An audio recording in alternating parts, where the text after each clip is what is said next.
Rich dads increase your financial IQ. We want you to be rich, and then take a look at what has happened since then. I'd say we knew what we were talking about. Robert is taking you one step further with Rich Dads Increase Your Financial IQ, and I have every reason to believe he will be as prescient as we were in 2006. I would advise you to pay attention to what he has to say. Robert and I have shared concerns, and we have traveled similar paths as teachers and businessmen. Both of us had rich dads who helped to shape our lives, our spirits, and our many successes. We are both entrepreneurs and real estate investors, and we are successful because we had financial education. We know its importance and are serious when it comes to financial literacy. Robert has said, "It's financial education that enables people to process financial information and turn it into knowledge. And most people don't have the financial education they need to take charge of their lives." I couldn't agree more. One thing I noticed immediately about Robert is that he is not complacent. He's very successful already because he loves what he's doing. That's another thing we have in common. That's fortunate for you because he has a lot of very good advice to give. As I said in Why We Want You to Be Rich, what's the point of having great knowledge and keeping it to yourself? Robert answers that question with every book he writes, and you're lucky he's sharing it with you. One of the first steps to getting richer by getting smarter with your money is to take advantage of opportunities when they present themselves. Right now, you are holding a great opportunity. My advice to you is to listen to Rich Dads Increase Your Financial IQ and to pay attention. You will be on the right path to financial freedom and on the right path to big success. By the way, don't forget to think big. We'll see you in the winner's circle. Author's note: money is not evil. One of the greatest failures of the educational system is the failure to provide financial education to students. Educators seem to think that money has some sort of taint to it, believing that the love of money is the root of all evil. As most of us know, it is not the love of money that is evil, it is the lack of money that causes evil. It is working at a job we hate that is evil. Working hard, yet not earning enough to provide for our families is evil. For some, being deeply in debt is evil. Fighting with people you love over money is evil. Being greedy is evil. And committing criminal or immoral acts to get money is evil. Money by itself is not evil. Money is just money. The lack of financial education also causes people to do stupid things or be misled by stupid people. For example, in 1997, when I first published Rich Dad, Poor Dad and stated that your house is not an asset, your house is a liability, howls of protest went up. My book and I were severely criticized. Many self-proclaimed financial experts attacked me in the media. 10 years later, in 2007, as the credit markets crumbled and millions of people were in financial freefall, many losing their homes, some declaring bankruptcy, others owing more on their house than it was worth as real estate dropped in value, these individuals painfully found out that their homes are indeed liabilities, not assets. Today, many financial experts continue to recommend work hard, save money, get out of debt, live below your means, and invest in a well-diversified portfolio of mutual funds. The problem with this advice is that it is bad advice. The rules of money have changed. Today, there is a new capitalism. Saving money, getting out of debt, and diversifying worked in the era of old capitalism. Those who follow the work hard and save money mantra of old capitalism will struggle financially in the era of new capitalism. It is this author's opinion that the lack of financial education in our school systems is a shame. In today's world, financial education is absolutely essential for survival, regardless of whether we are rich or poor, smart or not smart. As most of us know, we now live in the information age. Without financial education, people cannot process information into useful knowledge.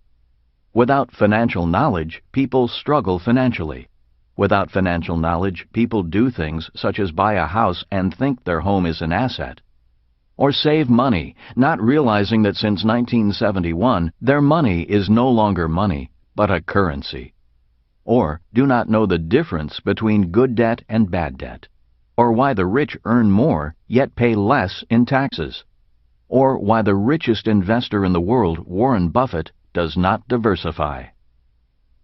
Without financial knowledge, people look for someone to tell them what to do. And what most financial experts recommend is to save money, get out of debt, live below your means, and invest in a well-diversified portfolio of mutual funds. Like lemmings simply following their leader, they race for the cliff and leap into the ocean of financial uncertainty, hoping they can swim to the other side. This audiobook will not tell you what to do. This audiobook is not about financial advice.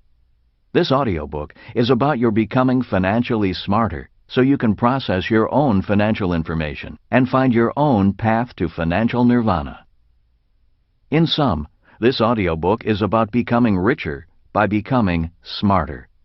This audiobook is about increasing your financial IQ. Introduction. Does money make you rich? The answer is no. Money alone does not make you rich. We all know people who go to work every day but fail to become richer. Ironically, many only grow deeper in debt with each dollar they earn. A friend of mine is a golfing fanatic. He spends thousands of dollars a year on new clubs and every new golf gadget that comes to market. The problem is, he will not spend a dime on golf lessons. Hence, his golf game remains the same, even though he has the latest and greatest in golf equipment. If he invested his money in golf lessons and used last year's clubs, he might be a much better golfer. The same nutty phenomenon occurs in the game of money. Billions of people invest their hard-earned money in assets such as stocks and real estate, but invest almost nothing in information. Hence, their financial scores remain about the same. This audiobook is not a get-rich-quick book or a book about some magic formula. This audiobook is about increasing your financial intelligence, your financial IQ. It is about getting richer by getting smarter. It is about the 5 basic financial intelligences that are required to grow richer, regardless of what the economy, stock, or real estate markets are doing. This audiobook is also about the new rules of money, rules that changed in 1971. One of the reasons why so many people are struggling financially is because they continue to operate according to the old rules of money. Old rules such as work hard, save money, invest for the long term in a well-diversified portfolio of stocks, bonds, and mutual funds. This audiobook is about playing by the new rules of money, but to do so requires increasing your financial intelligence and your financial IQ. Many people believe that it takes money to make money. This is not true. Ultimately, it is not gold, stocks, real estate, hard work, or money that makes you rich. It is what you know about gold, stocks, real estate, hard work, and money that makes you rich. Ultimately, it is your financial intelligence, your financial IQ that makes you rich. Chapter 1. What is financial intelligence? My poor dad had money problems all his life. No matter how much money he made, his problem was not enough money. Being from the world of academics, he did his best to push his financial problems aside and dedicate his life to a higher cause than money. He did his best to assert that money did not matter, even when it did. He was a great man, a great husband and father, and a brilliant educator, yet it was this thing called money that often called the shots, silently hounded him, and, sadly toward the end, was the measure he used to evaluate his life. As smart as he was, he never solved his money problems. My rich dad, who began to teach me about money at the age of 9, also had money problems. He solved his money problems differently than my poor dad. He acknowledged that money did matter, and he strove to increase his financial intelligence at every chance. To him, that meant tackling his money problems head-on and learning from the process. My rich dad was not nearly as academically smart as my poor dad, but because he increased his financial intelligence, my rich dad's money problem was too much money. Having two dads, one rich and one poor, I learned that rich or poor, we all have money problems. The money problems of the poor are not having enough money, using credit to supplement money shortages, the rising cost of living, paying more in taxes the more they make, fear of emergencies, bad financial advice, not enough retirement money. The money problems of the rich are having too much money, needing to keep it safe and invested, not knowing whether people like them or their money, needing smarter financial advisors, raising spoiled kids, estate and inheritance planning, excessive government taxes. One of my favorite commercials is for a financial services company and starts with the rapper MC Hammer dancing with beautiful women, a Bentley and a Ferrari and an oversized mansion behind him. In the background, high-end specialty goods are being moved into the mansion. MC Hammer's one-hit wonder, "You Can't Touch This," is playing as all this is happening. Then the screen goes black and displays the words, 15 minutes later. The next scene is MC Hammer sitting on a curb in front of the same ridiculous mansion, his head in his hands, next to a sign that reads, "Foreclosed." The announcer says, "Life comes at you fast. We're here to help."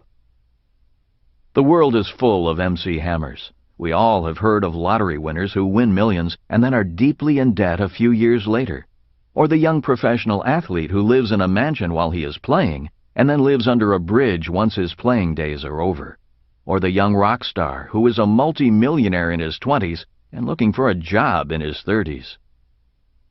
Money alone does not solve your money problems. Hard work does not solve money problems. The world is filled with hard-working people who have no money to show for it, hard-working people who earn money yet grow deeper in debt, needing to work even harder for even more money. Education does not solve money problems. The world is filled with highly educated poor people. A job does not solve money problems. For many people, the letters JOB stand for just over broke. There are millions who earn just enough to survive but cannot afford to live. Many people with jobs cannot afford their own home, adequate health care, education, or even set aside enough money for retirement. What solves money problems? Financial intelligence solves money problems. Some examples of very common money problems are: I don't earn enough money. I'm deeply in debt. I have $10,000. What should I invest in? My child wants to go to college, but we don't have the money. I don't have enough money for retirement. I don't like my job, but I can't afford to quit. I'm retired and I'm running out of money. When I was a young boy, Rich Dad said to me, "Money problems make you smarter if you solve the problem." If you do not solve your money problem, that problem often grows into more problems. If you want to increase your financial intelligence, you need to be a problem solver. Rich Dad used the example of having a toothache to illustrate what he meant by a problem leading to other problems. He said, "Having a money problem is like having a toothache. If you do not handle the toothache makes you feel bad. If you feel bad, you may not do well at work because you are irritable. Not fixing the toothache can lead to further medical complications because it is easy for germs to breed and spread from your mouth. One day you lose your job because you have been missing work due to your chronic illness. Without a job, you cannot pay your rent. If you fail to solve the problem of rent money, you are on the street, homeless, in poor health, eating out of garbage cans, and you still have the toothache." While an extreme example, that story stayed with me. I realized at a young age the importance of solving problems and the domino effect caused from not solving a problem. Many people do not solve their financial problems when they are small and at the toothache stage. For example, when short of money, many people use their credit cards to cover the shortfall. Soon they have credit card bills piling up and creditors hounding them for payment.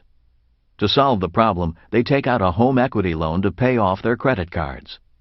The problem is they keep using the credit cards. Now they have a home equity mortgage to pay off and more credit cards. To solve this credit problem, they get new credit cards to pay off the old credit cards. Soon they cannot pay their mortgage or their credit cards and decide to declare bankruptcy. The trouble with declaring bankruptcy is that the root of the problem is still there, just like the toothache. Rather than address the root of the problem, spending habits in this case, many ignore the problem. If you don't pull a weed up by the root and only cut off the top, it will come back quicker and bigger. The same is true for your financial problems.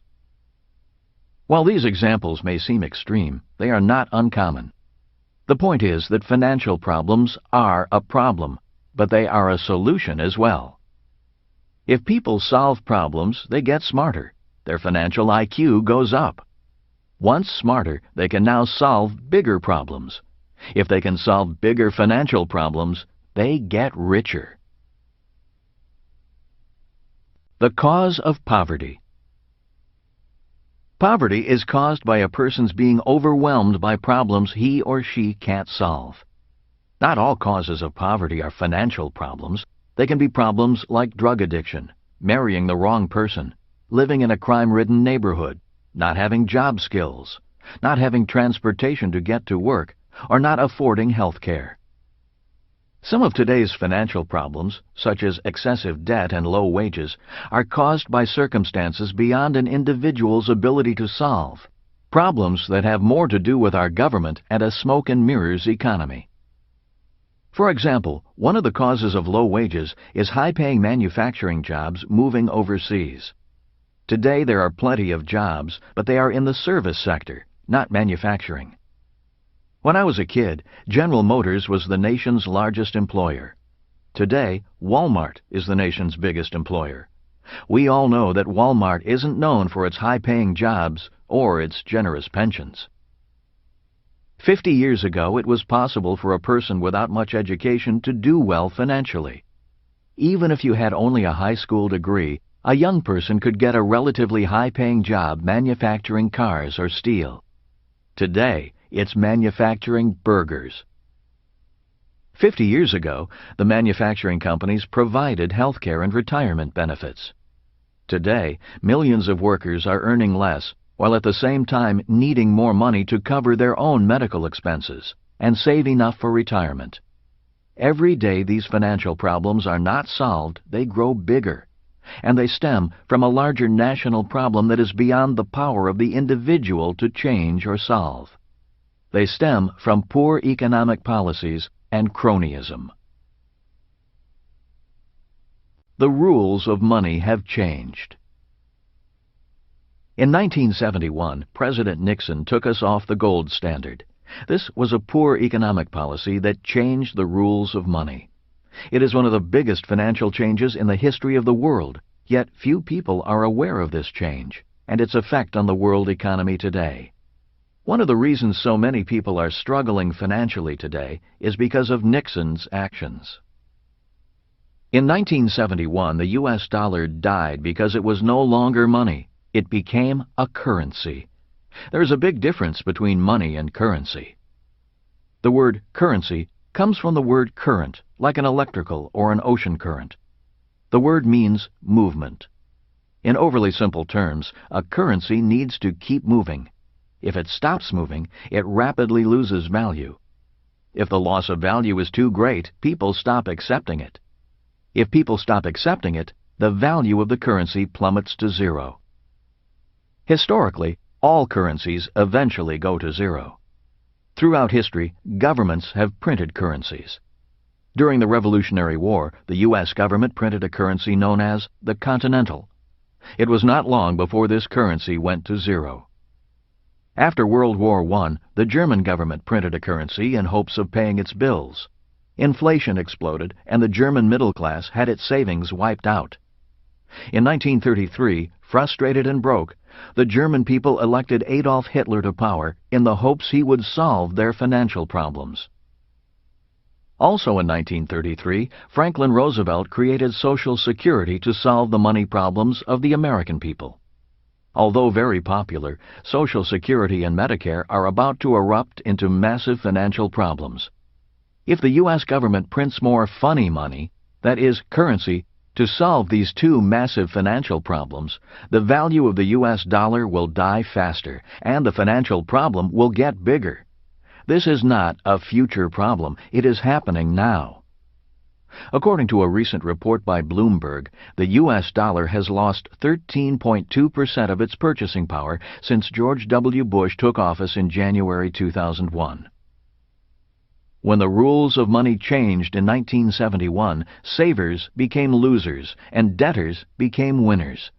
A new form of capitalism emerged. Today, when I hear people saying, "You need to save more money," or "save for retirement," I wonder if the person realizes that the rules of money have changed. Under the old rules of capitalism, it was financially smart to save money. But in the new capitalism, it's financial insanity to save a currency. It makes no sense to park your currency. A currency's purpose is to acquire assets, assets that are either appreciating in value or producing cash flow. A currency must move quickly to acquire real assets with real value, because the currency itself is rapidly declining in value. Another change in the rules of money.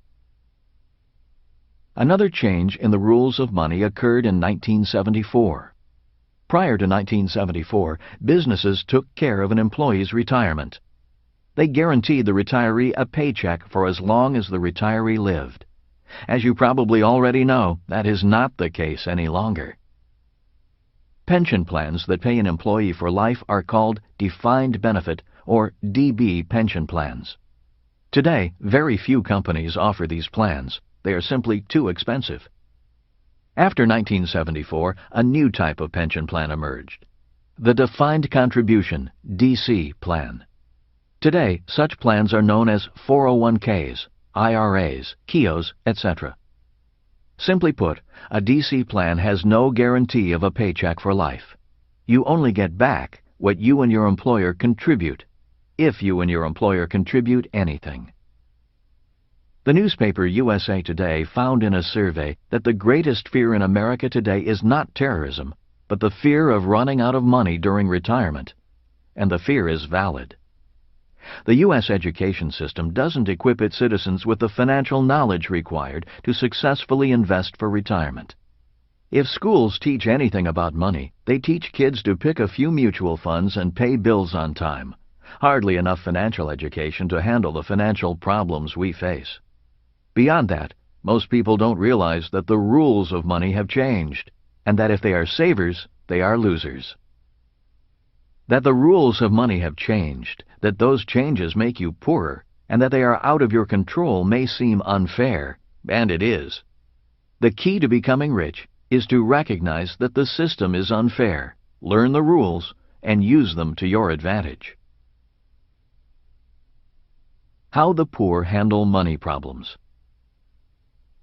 When it came to describing the poor, Rich Dad said, "The poor see money problems only as problems. Many feel they are victims of money. They think that if they had more money, their money problems would be over. Little do they know that their attitude towards money problems is the problem. Their inability to solve or avoidance of them only prolongs their money problems and makes them bigger. Instead of becoming richer, they become poorer. Instead of increasing their financial IQ, the only thing the poor increase is their financial problems." How the middle class handle money problems. While the poor are the victims of money, the middle class are prisoners of money. In describing the middle class, Rich Dad said, "The middle class solve their money problems differently. Instead of solving the money problem, they think they can outsmart their money problems. The middle class will spend money to go to school so they can get a secure job. Most are smart enough to earn money and put up a firewall, a buffer zone between them and their money problems. They buy a house, climb the corporate ladder, and save for retirement by buying stocks, bonds, and mutual funds. They believe their academic or professional education is enough to insulate them from the cruel, harsh world of money. At the age of 50, said Rich Dad, many middle-aged people discover that they are a prisoner in their own office. Many are valued employees. They have experience. They earn enough money and have enough job security. Yet deep down they know they are trapped financially, and they lack the financial intelligence to escape from their office prison. They look forward to surviving 15 more years, when at age 65 they can retire and then begin to live. On a leaner budget, of course. How the rich handle money problems. When looking at financial intelligence, it becomes easy to see that there are 5 core intelligences an individual must develop to become rich. This audiobook is about those 5 financial intelligences. This audiobook is also about integrity. When most people think of the word integrity, they think of it as an ethical concept. That is not what I mean when I use the word. Integrity is wholeness. According to Webster's, it is the quality or state of being complete or undivided. A person who has mastered the 5 financial intelligences in this audiobook has achieved financial integrity. When the rich have money problems, they use their financial integrity, developed through many years of facing and solving problems, to solve those problems. If the rich don't know the answer to their money problems, they don't walk away and throw in the towel. They seek out experts who can help them solve their problems. In the process, they become financially more intelligent and are that much more equipped to solve the next problem when it comes around. The rich don't quit, they learn, and by learning, they grow richer. In the following chapters, I will go into the 5 financial intelligences people need to develop if they want to increase their financial IQ. Personally, my days are dedicated to increasing the 5 financial intelligences. For me, my financial education never stops. At the start, my process to increase my financial IQ was difficult and clumsy, just like my golf game. There was a lot of failure, a lot of money lost, a lot of frustration, and a lot of personal doubt.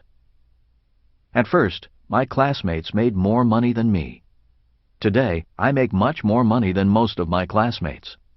While I do enjoy the money, I work primarily for the challenge. I love learning. I work because I love the game of money, and I want to be the best I can be at my game. I could have retired a long time ago, but what would I do if I retired? Play golf? Golf is not my game. Golf is what I do for fun. Business, investing, and making money is my game. I love my game. I am passionate about the game. So if I retired, I would lose my passion. And what is life without passion? Do I think everyone should play this game of money? My answer is, like it or not, everyone is already playing the game of money. Rich or poor, we are all involved in the game of money. The difference is some people play harder, know the rules, and use them to their advantage more than others. Some people are more dedicated, more passionate, more committed to learning and to winning. When it comes to the game of money, most people are playing, if they know they are playing at all, not to lose, rather than playing to win. Since we are all involved in the game of money anyway, better questions may be, are you a student of the game of money? Are you dedicated to winning the game? Are you passionate about learning? Are you willing to be the best you can be? Do you want to be as rich as you can be? If you are, then continue on. This audiobook is for you. In summary, in 1971 and 1974, the rules of money changed.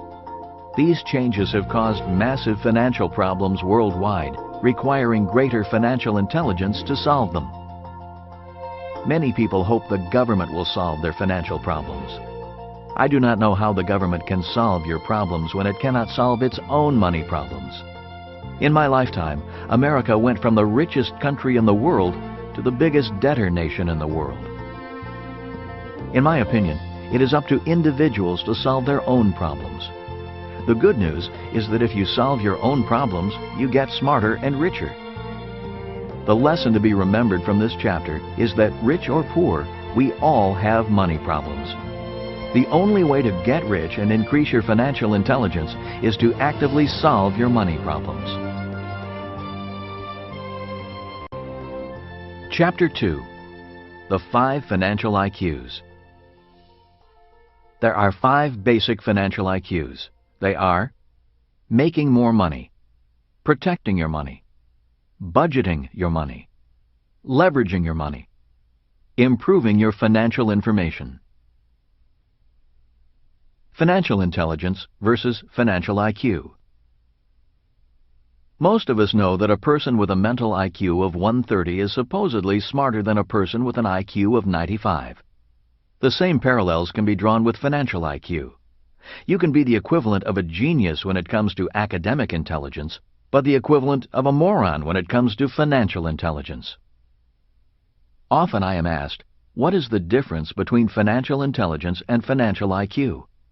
My reply is, financial intelligence is that part of our mental intelligence we use to solve our financial problems. Financial IQ is the measurement of that intelligence. It is how we quantify our financial intelligence.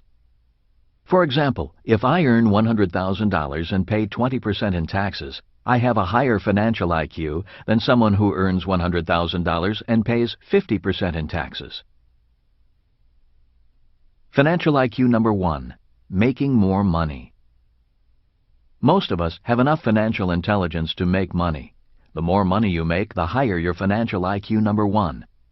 In other words, a person who earns $1 million a year has a measurably higher financial IQ number 1 than a person who earns $30,000 a year. And if 2 people each make $1 million a year and one pays less in taxes than the other, that person has a higher financial IQ. Financial IQ number 2. Protecting your money. A simple truth is that the world is out to take your money. But not all who take your money are crooks. One of the biggest financial predators of our money is taxes. If a person has a low financial IQ, he or she will pay more in taxes. An example of financial IQ is someone who pays 20% in taxes versus someone who pays 35% in taxes. The person who pays less in taxes has a measurably higher financial IQ. Financial IQ number 3. Budgeting your money. Budgeting your money requires a lot of financial intelligence. Many people earn a lot of money but fail to keep much money simply because they budget poorly. For example, a person who earns and spends $70,000 a year has a lower financial IQ than a person who earns $30,000 and is able to live well on $25,000 and invest $5,000. Being able to live well and still invest, no matter how much you make, requires a high level of financial intelligence. Having a surplus is something you have to actively budget for. Financial IQ number 4. Leveraging your money. After a person budgets a surplus, the next financial challenge is to leverage their surplus of money. While savings and a diversified mutual fund portfolio are a form of leverage, there are better ways to leverage your money. If a person is truthful, he or she has to admit it doesn't require much financial intelligence to save money and invest in mutual funds. You can train a monkey to save money and invest in mutual funds. That is why the returns on those investment vehicles are historically low. Financial IQ number 4 is measured in return on investment. For example, a person who earns 50% on his or her money has a higher financial IQ than someone who earns 5%. One more point. Many people think that higher returns on investment require higher degrees of risk. That is not true. Later in this audiobook, I will explain how I achieve exceptional returns and pay very little, if anything, in taxes, all with very low risk. Financial IQ number 5. Improving your financial information. There is a bit of wisdom that goes, you need to learn to walk before you can run. This is true with financial intelligence. Before people can learn how to earn exceptionally high returns on their money, they need to learn the basics and the fundamentals of financial intelligence. One of the reasons so many people struggle with leveraging their money is because they are taught to turn their money over to financial experts, such as their mutual fund manager. The problem with turning your money over to financial experts is that you fail to learn, fail to increase your financial intelligence, and fail to become your own financial expert. It's easy to increase your financial intelligence if you have a strong foundation of financial information. But if your financial IQ is weak, then new financial information can be confusing and have seemingly little value. One of the benefits of being dedicated to your financial education is that over time you will be better able to grasp more sophisticated financial information, just as mathematicians are able to do complex equations after years of practicing math problems. Personally, I do pretty well when it comes to financial information. After years of study, I can sit in a room and understand most financial concepts. Yet when it comes to technology, I'm a dinosaur. I can barely use a cell phone or turn on a computer. My job in this audiobook is to make financial information as simple as possible. My promise to you is that I write only about things I have done or am currently doing. As you know, there are many teachers and authors who tell you what you should be doing, but don't do what they are advising. Many financial experts do not really know if what they talk or write about actually works. This does not mean I recommend you do exactly what I do, nor does it mean what I do will work for you. I simply want to share with you my experiences, a journey of solving financial problems that continues today. I share with you what I have learned, with the intent that it will assist you in increasing your own financial IQ number 5, improving your financial information. We have other IQs. We are all different. We have different interests and dislikes. We have different strengths and weaknesses. We have different gifts and geniuses. I say this because I do not think financial intelligence is the most important intelligence or the only intelligence. Financial intelligence is simply an intelligence we all need, since we live in a world of money, or to be more exact, currency. As my rich dad said, rich or poor, smart or not smart, we all use money. There are many important types of intelligence, such as medical intelligence. Every time I see my doctor, I am grateful that he dedicated his life to developing his intelligence and his gift. I am also glad I have enough money and insurance to pay for whatever medical challenges I may face. To this, Rich Dad said, "Money is not the most important thing in life, but money does affect everything that is important." When you think about it, money affects our standard of living, health, and education. Studies show that poor people have poorer health, poorer education, and a shorter lifespan. In summary, after 1971, the dollar turned into a currency. In 1974, businesses stopped paying employees a paycheck for life. As a result of these two major changes, financial intelligence became more important than ever. In summary, the 5 financial IQs are: Financial IQ number 1, making more money. Financial IQ number 2, protecting your money. Financial IQ number 3, budgeting your money. Financial IQ number 4, leveraging your money. Financial IQ number 5, improving your financial information. Financial intelligence is the intelligence we use to solve our specific financial problems, and financial IQ measures or quantifies our results. And now, on to financial IQ number 1, making more money. Chapter 3. Financial IQ number 1, making more money. After 4 years at the U.S. Merchant Marine Academy, I graduated in 1969 and got my first job with Standard Oil sailing on their oil tankers. It was a great job with a great company. I only worked for 7 months and then had 5 months off, got to see the world, and the pay was pretty good at approximately $47,000 a year. That's the equivalent of $140,000 today. After only 4 months, I resigned from my high-paying job with Standard Oil and joined the Marine Corps to fight in the Vietnam War. I felt an obligation to serve my country. At the time, many of my friends were doing everything they could to avoid the draft. Many were going on to graduate school. One ran and hid in Canada. For me, going to war and fighting was not the hardest part of my decision. From my naive vantage point, the war actually seemed kind of exciting. I was not concerned about fighting, killing, and possibly being killed. The toughest part of my decision was the pay cut I would have to take.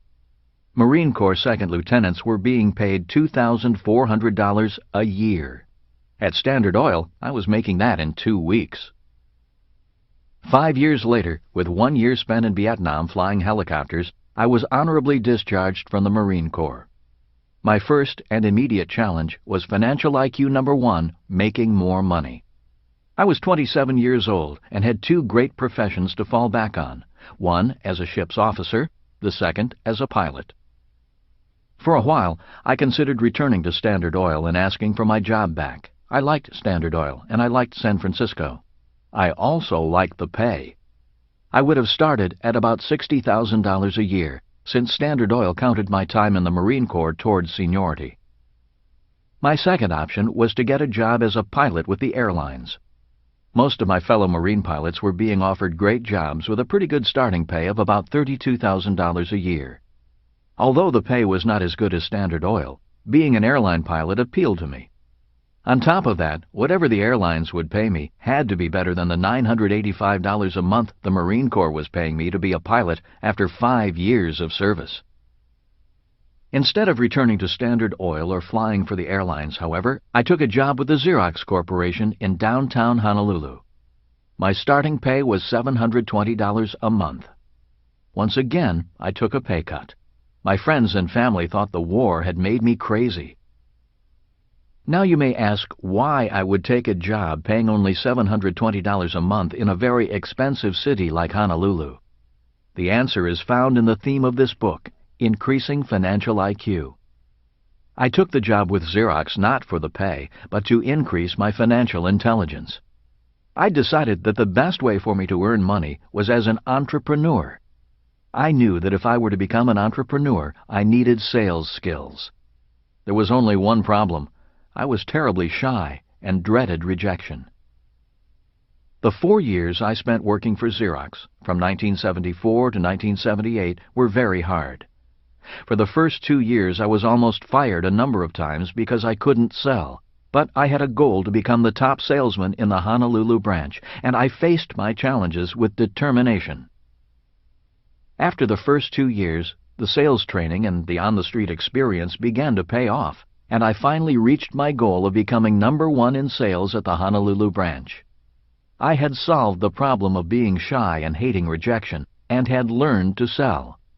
Even better, I was making a lot more money than I would have as a ship's officer or an airline pilot.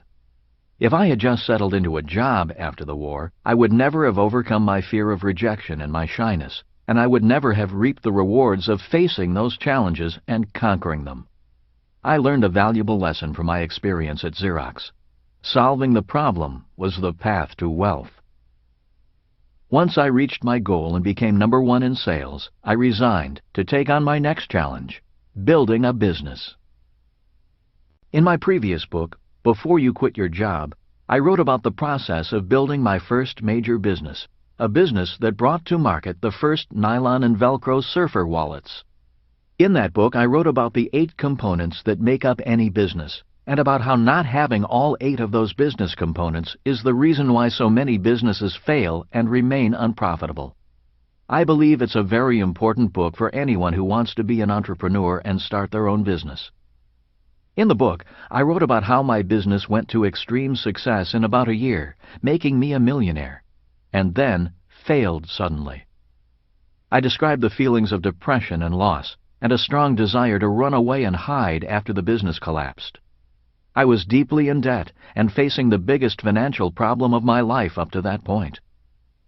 Rich Dad, however, encouraged me to face my problems and rebuild the business instead of running and declaring bankruptcy. He reminded me that solving this messy problem would increase my financial intelligence. It was some of the best advice I've ever received. Rebuilding the wreckage of my business was my business school. The first thing I had to do was put together the 8 parts of my business. The second thing I had to do was redefine my business by finding a competitive niche. You see, by 1981, the year I was rebuilding the business, the market was inundated by other wallet makers. Prices for wallets dropped from $10 at retail, the price I had established, to $1 a wallet on the streets of Waikiki and the world. Nylon wallets had become a commodity, and as you know, the market for commodities goes to the lowest-priced producer.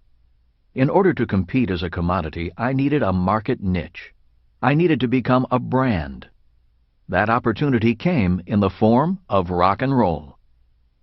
As described in Before You Quit Your Job, I stumbled into the rock and roll business and saved my business by licensing the rights to use rock band names on my wallets.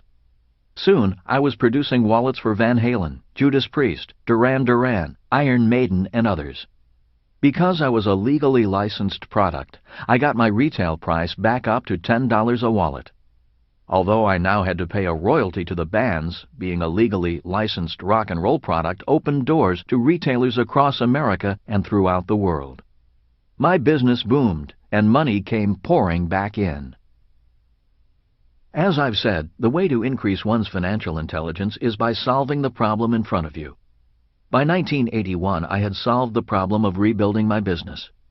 Then, the next problem appeared: beating my low-priced competitors and the imitators who took my product and were making money while I was losing money. This problem came in the form of pirates. The very people who copied my first product, the original nylon wallet, were now copying my competitive niche. They started producing the same licensed products I was producing, selling at lower prices, only not paying a royalty to the bands. After a few months of fighting the pirates, I realized the only people getting rich were my attorneys. There is a saying that goes, "If you can't beat them, join them." Tired of hemorrhaging money in a losing battle, I fired my attorneys and flew to Korea, Taiwan, and Indonesia to join forces with the pirates. Instead of fighting them in court, which was costing me much more money than I was making, I licensed my competitors to produce my wallets for me. My production costs dropped, my legal fees went down, and I had better factories behind me. I could now do what I did best: sell. Business boomed again. Soon our products were in department stores and at rock concerts. In 1982, a new television channel hit the airwaves, MTV. Our business went through the roof, and once again, money poured in. In January of 1984, I sold my share of the rock and roll nylon wallet business to my 2 partners. Kim and I left Hawaii and moved to California to start our business education company. I had no idea there would be such a difference between selling a product and selling education. 1985 was the worst year of our lives.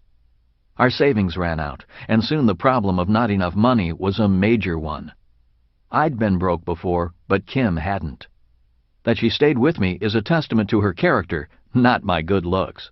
Yet we worked together and built an international business teaching entrepreneurship and investing with offices in the U.S., Australia, New Zealand, Singapore, and Canada. In 1994, Kim and I sold the business and retired with enough passive income from our real estate investments to support us for the rest of our lives. But we got bored. After our brief retirement, Kim and I produced our board game Cash Flow in 1996, and Rich Dad Poor Dad was released as a self-published book in 1997. In mid-2000, Oprah Winfrey had me on her program for an hour, and the rest is history. Today, the Rich Dad Company is an international business. Much of the success is due to lessons learned from the failures and successes of my previous businesses. If I hadn't learned from solving my problems, I would never have made it this far.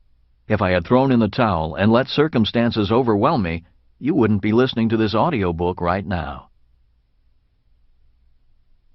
Every goal has a process. As we all know, every worthwhile goal has a process and takes work. For example, to become a medical doctor, there is a rigorous process of education and training.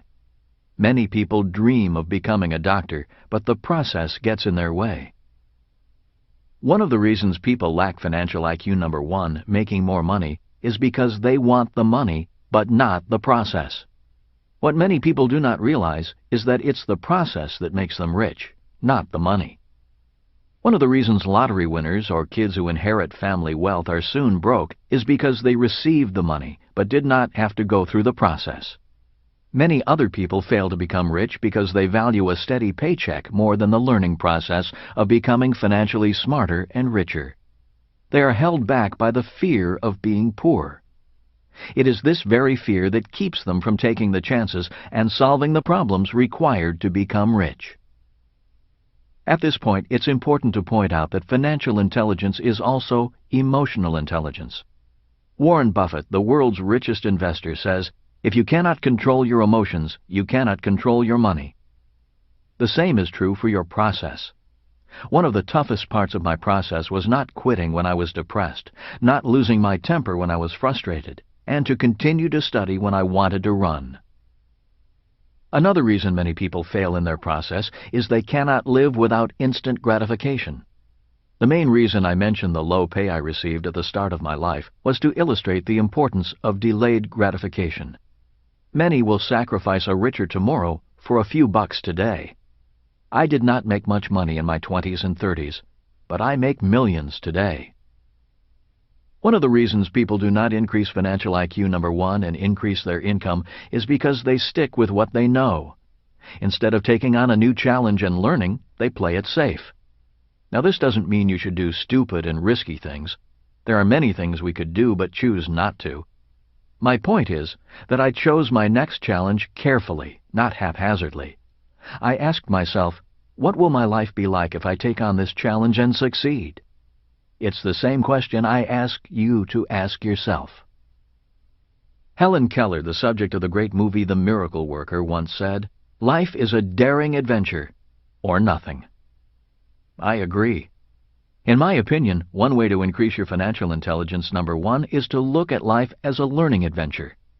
For too many people, life is about playing it safe, doing the right things, and choosing job security over life. Your life does not have to be risky or dangerous. Life is about learning, and learning is about adventure.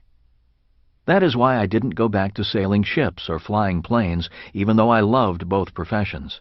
It was time for a new adventure. Intelligence is not about memorizing old answers and avoiding mistakes, behavior our school system defines as intelligent. True intelligence is about learning to solve problems in order to qualify to solve bigger problems. True intelligence is about the joy of learning rather than the fear of failing. One of the reasons I make more money than my classmates who sailed ships or flew planes is because they worked for paychecks. I, on the other hand, wanted to build assets as an entrepreneur and acquire assets as an investor. In other words, if you look at the 4 types of people in the cash flow quadrant, employees and self-employed workers focus on the income column of their financial statement, and big business owners and investors focus on the asset column. One of the hardest things to get across to an employee or the self-employed worker is that a big business owner or investor doesn't work for money. A big business owner or investor technically works for free. Employees and the self-employed work to be paid, and they must be paid before they work. Working for free, possibly for years, is not in their emotional or professional makeup. As a general rule, they do not work to build or acquire assets. In accounting terms, an employee or self-employed works for earned income, and a big business or investor works for passive or portfolio income. In the next chapter on financial IQ number 2, Protecting Your Money, you will find out why the kind of income a person works for makes a big financial difference. Earned income is the hardest income to protect from financial predators. That is why working for earned income is not the financially smartest thing to do. Many self-employed people do not own a business. They own a job. If self-employed people stop working, their income also stops or declines. By definition, a job is not an asset. Assets put money in your pocket, whether you work or not. Why the rich get richer. One of the reasons the poor and middle class struggle is that they work for money and a steady paycheck. The problem with that is you have to work harder, longer, or charge more to make more money. The problem with physically working harder and longer is that we all have a finite amount of time and energy. One of the reasons why the rich get richer is that every year they work to build or acquire more assets. Adding more assets does not require working harder or longer. In fact, the higher a person's financial IQ, the less he or she works, while acquiring more and better quality assets. You see, assets work for the rich by producing passive income. Every year, Kim and I set goals as to how many new assets we want. We do not set goals to make more money. When Kim first started investing in real estate in 1989, she had a goal of 20 residential properties in 10 years. At the time, it seemed like a major task. She started with a 2-bedroom, 1-bath house in Portland, Oregon. 18 months, not 10 years later, she blew past her goal of 20 properties. After she reached her goal, she sold the units, taking capital gains of over $1 million and upgraded for bigger and better units in Phoenix, Arizona, tax-free. In 2007, her personal goal is to add an additional 500 rental units to her portfolio. She already has over 1,000 units paying her passive income, the least taxed income every month. She makes more money than most men, and she has accomplished all of this as an entrepreneur in the investor quadrant. My focus is to increase my cash flow from business assets and commodities. I invest heavily in oil, gold, and silver companies. As an educational entrepreneur, each time I write a book, I receive income for years in the form of royalties from approximately 50 publishers in different parts of the world. I do not write about this to brag. In fact, I hesitate to disclose our wealth and how we made it. There are people who resent those who make a lot of money. As you will find out in the next chapter on financial predators, it's dangerous to let people know you are rich.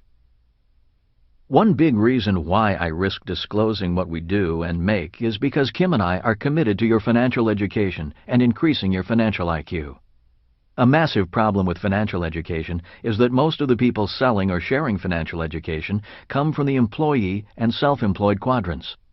Most are not really rich. Many are journalists who write about money but have little money themselves. Many of these financial experts have retirement plans filled with stocks, bonds, and mutual funds. Many are counting on the stock market for financial survival and will be wiped out if there is a massive market crash during their retirement. Many will struggle if the U.S. dollar continues to decline in purchasing power and inflation takes off. In short, many financial experts handing out financial advice do not know if their retirement plans will work. If they did, many would have retired. Kim and I know our retirement plan works. We know because passive income pours in every month from our assets. We are not putting money in savings, bonds, or mutual funds for the future. If we are wiped out, which is always possible, our real asset will be our financial IQ.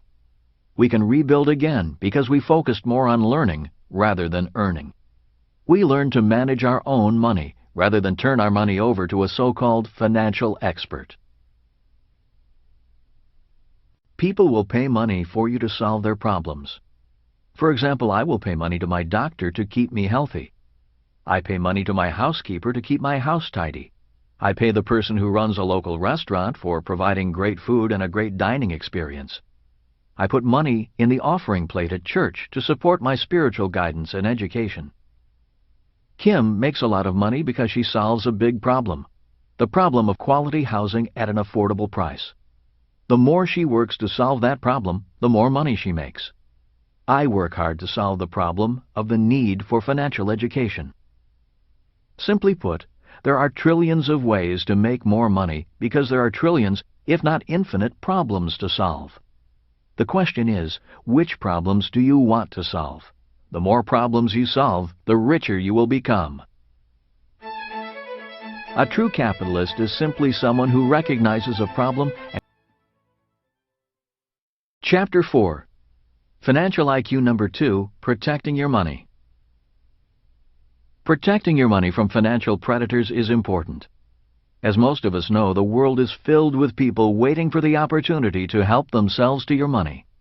Many of these people are very smart and powerful. If they are smarter than you or have more power than you, they will get your money. This is why financial IQ number 2 is so important. How do you measure financial IQ number 2? Financial IQ number 2 is measured in percentages. Here's what I mean. The following are 3 examples of 3 different percentages. Number 1. In America, a person who earns $100,000 a year from wages may pay as much as 50% in combined taxes, such as federal, state, and FICA. This person's net after-tax income is $50,000. Number 2. Another person earns $100,000 income from their investments and pays 15% in taxes. This person's net after-tax income is $85,000. Number 3. A third person earns $100,000 income and pays 0% in taxes. This person's net after-tax income is $100,000. In the examples above, the person who pays the least percentage in taxes has the highest financial IQ number 2 protecting your money because less money is lost to financial predators. In later chapters, I will go into how to earn a lot of money and pay nothing in taxes legally. But for now, keep this simple idea in mind. Financial IQ number 2 measures the percentage of income a person keeps against the percentage of income financial predators take. Bunnies, birds, and bugs. Rich Dad's lessons to his son and me on the importance of protecting money from financial predators started at a very early age, before we had any money. Because we were young, Rich Dad used a very simple example of farmers to make his point. He said a farmer needs to protect his crops from bunnies, birds, and bugs. Bunnies, birds, and bugs are thieves to a farmer. Continuing on with his bee theme, Rich Dad's list of real-world financial predators included bureaucrats, bankers, brokers, businesses, barristers, brides, beaux, and brothers-in-law. The first B, bureaucrats. As we all know, taxes are our single largest expense. The job of the tax department is to get your money and to turn it over to a government bureaucrat who spends it. This is one reason why financial IQ number 2 is so important. You cannot become rich if all the money you make is taken from you by financial predators. Taxes are important. Before going on, I need to say that I am not against the government or paying taxes. Rich Dad said, taxes are an expense for living in a civilized society. He pointed out to his son and me that taxes pay for schools and teachers, fire and police protection, court systems, the military, roads, airports, and the general operation of the business of government. Rich Dad's frustration with taxes was that bureaucrats very rarely solved the problems they faced, which meant taxes had to keep going up. Realizing that we will only pay more in taxes, Rich Dad's philosophy was, a bureaucrat's job is to get their hands deeper in your pockets legally, and your job is to have them take as little as possible legally. Which political party is better? Just so you know, I am not Republican or Democrat, conservative or liberal, socialist or capitalist. When asked, I simply reply that I am all of the above. For example, as a capitalist, I want to make a lot of money and pay as little in taxes as possible. As a socialist, I make tax-deductible donations to charities and worthy causes, and I want my taxes to provide for a better society and care for those who truly cannot care for themselves. Many people believe that Republicans are better than Democrats when it comes to money. The facts do not support their belief. Republicans say Democrats tax and spend. Republicans, on the other hand, borrow and spend. The net result, regardless of party, is increasing long-term national debt, a debt that will be passed on to future generations in the form of higher taxes. In 1980, Republican President Reagan gave us supply-side economics, that is, voodoo economics. The new economic theories promoted by the great communicator Reagan, an actor, not an economist, were the illusion that we could cut taxes and continue to pay the government's bills by borrowing money. This is the same as taking a cut in pay and using credit cards to pay bills. When Thomas Gale Moore, then a member of President Reagan's Council of Economic Advisers, noticed that the United States was crossing the creditor-debtor threshold in the mid-1980s, he said not to worry, we can pay off anybody by running a press. Because of the 1971 change in our money and Reagan's supply-side economics, the national debt of the U.S. exploded. By the end of Reagan's reign, the federal debt was $2.6 trillion. President Reagan's vice president, the first George Bush, realizing the national debt was exploding due to the loss of revenue from Reagan's tax cuts, ran for president promising, "Read my lips, no new taxes." After he was elected, he raised taxes and was not re-elected. Then President Clinton, a Democrat, entered office. After having a little trouble with his zipper, he left office claiming to have balanced the budget and not increased the national debt. Of course, just as he lied about his sex life, he lied about balancing the budget. He balanced the budget by counting tax dollars for Social Security and Medicare as income. Instead of the money going into the Social Security Trust Fund, he spent it. Clinton, however, did speak one truth during his term of office. He admitted that there was no such thing as a Social Security Trust Fund. During his presidency, Medicare began to operate in the red, meaning more money was going out than coming in. Soon, Social Security will be in the same predicament, as 78 million baby boomers begin to retire in 2008. Enter the second President Bush. Uniting the world after 9/11, he then used his popularity to wage war against Iraq on unsubstantiated claims. Today, he is one of the most unpopular presidents in history. Not only was the war a disaster, but in order to prevent a disaster in the economy, the Federal Reserve Bank cut interest rates and flooded the world with funny money under his watch.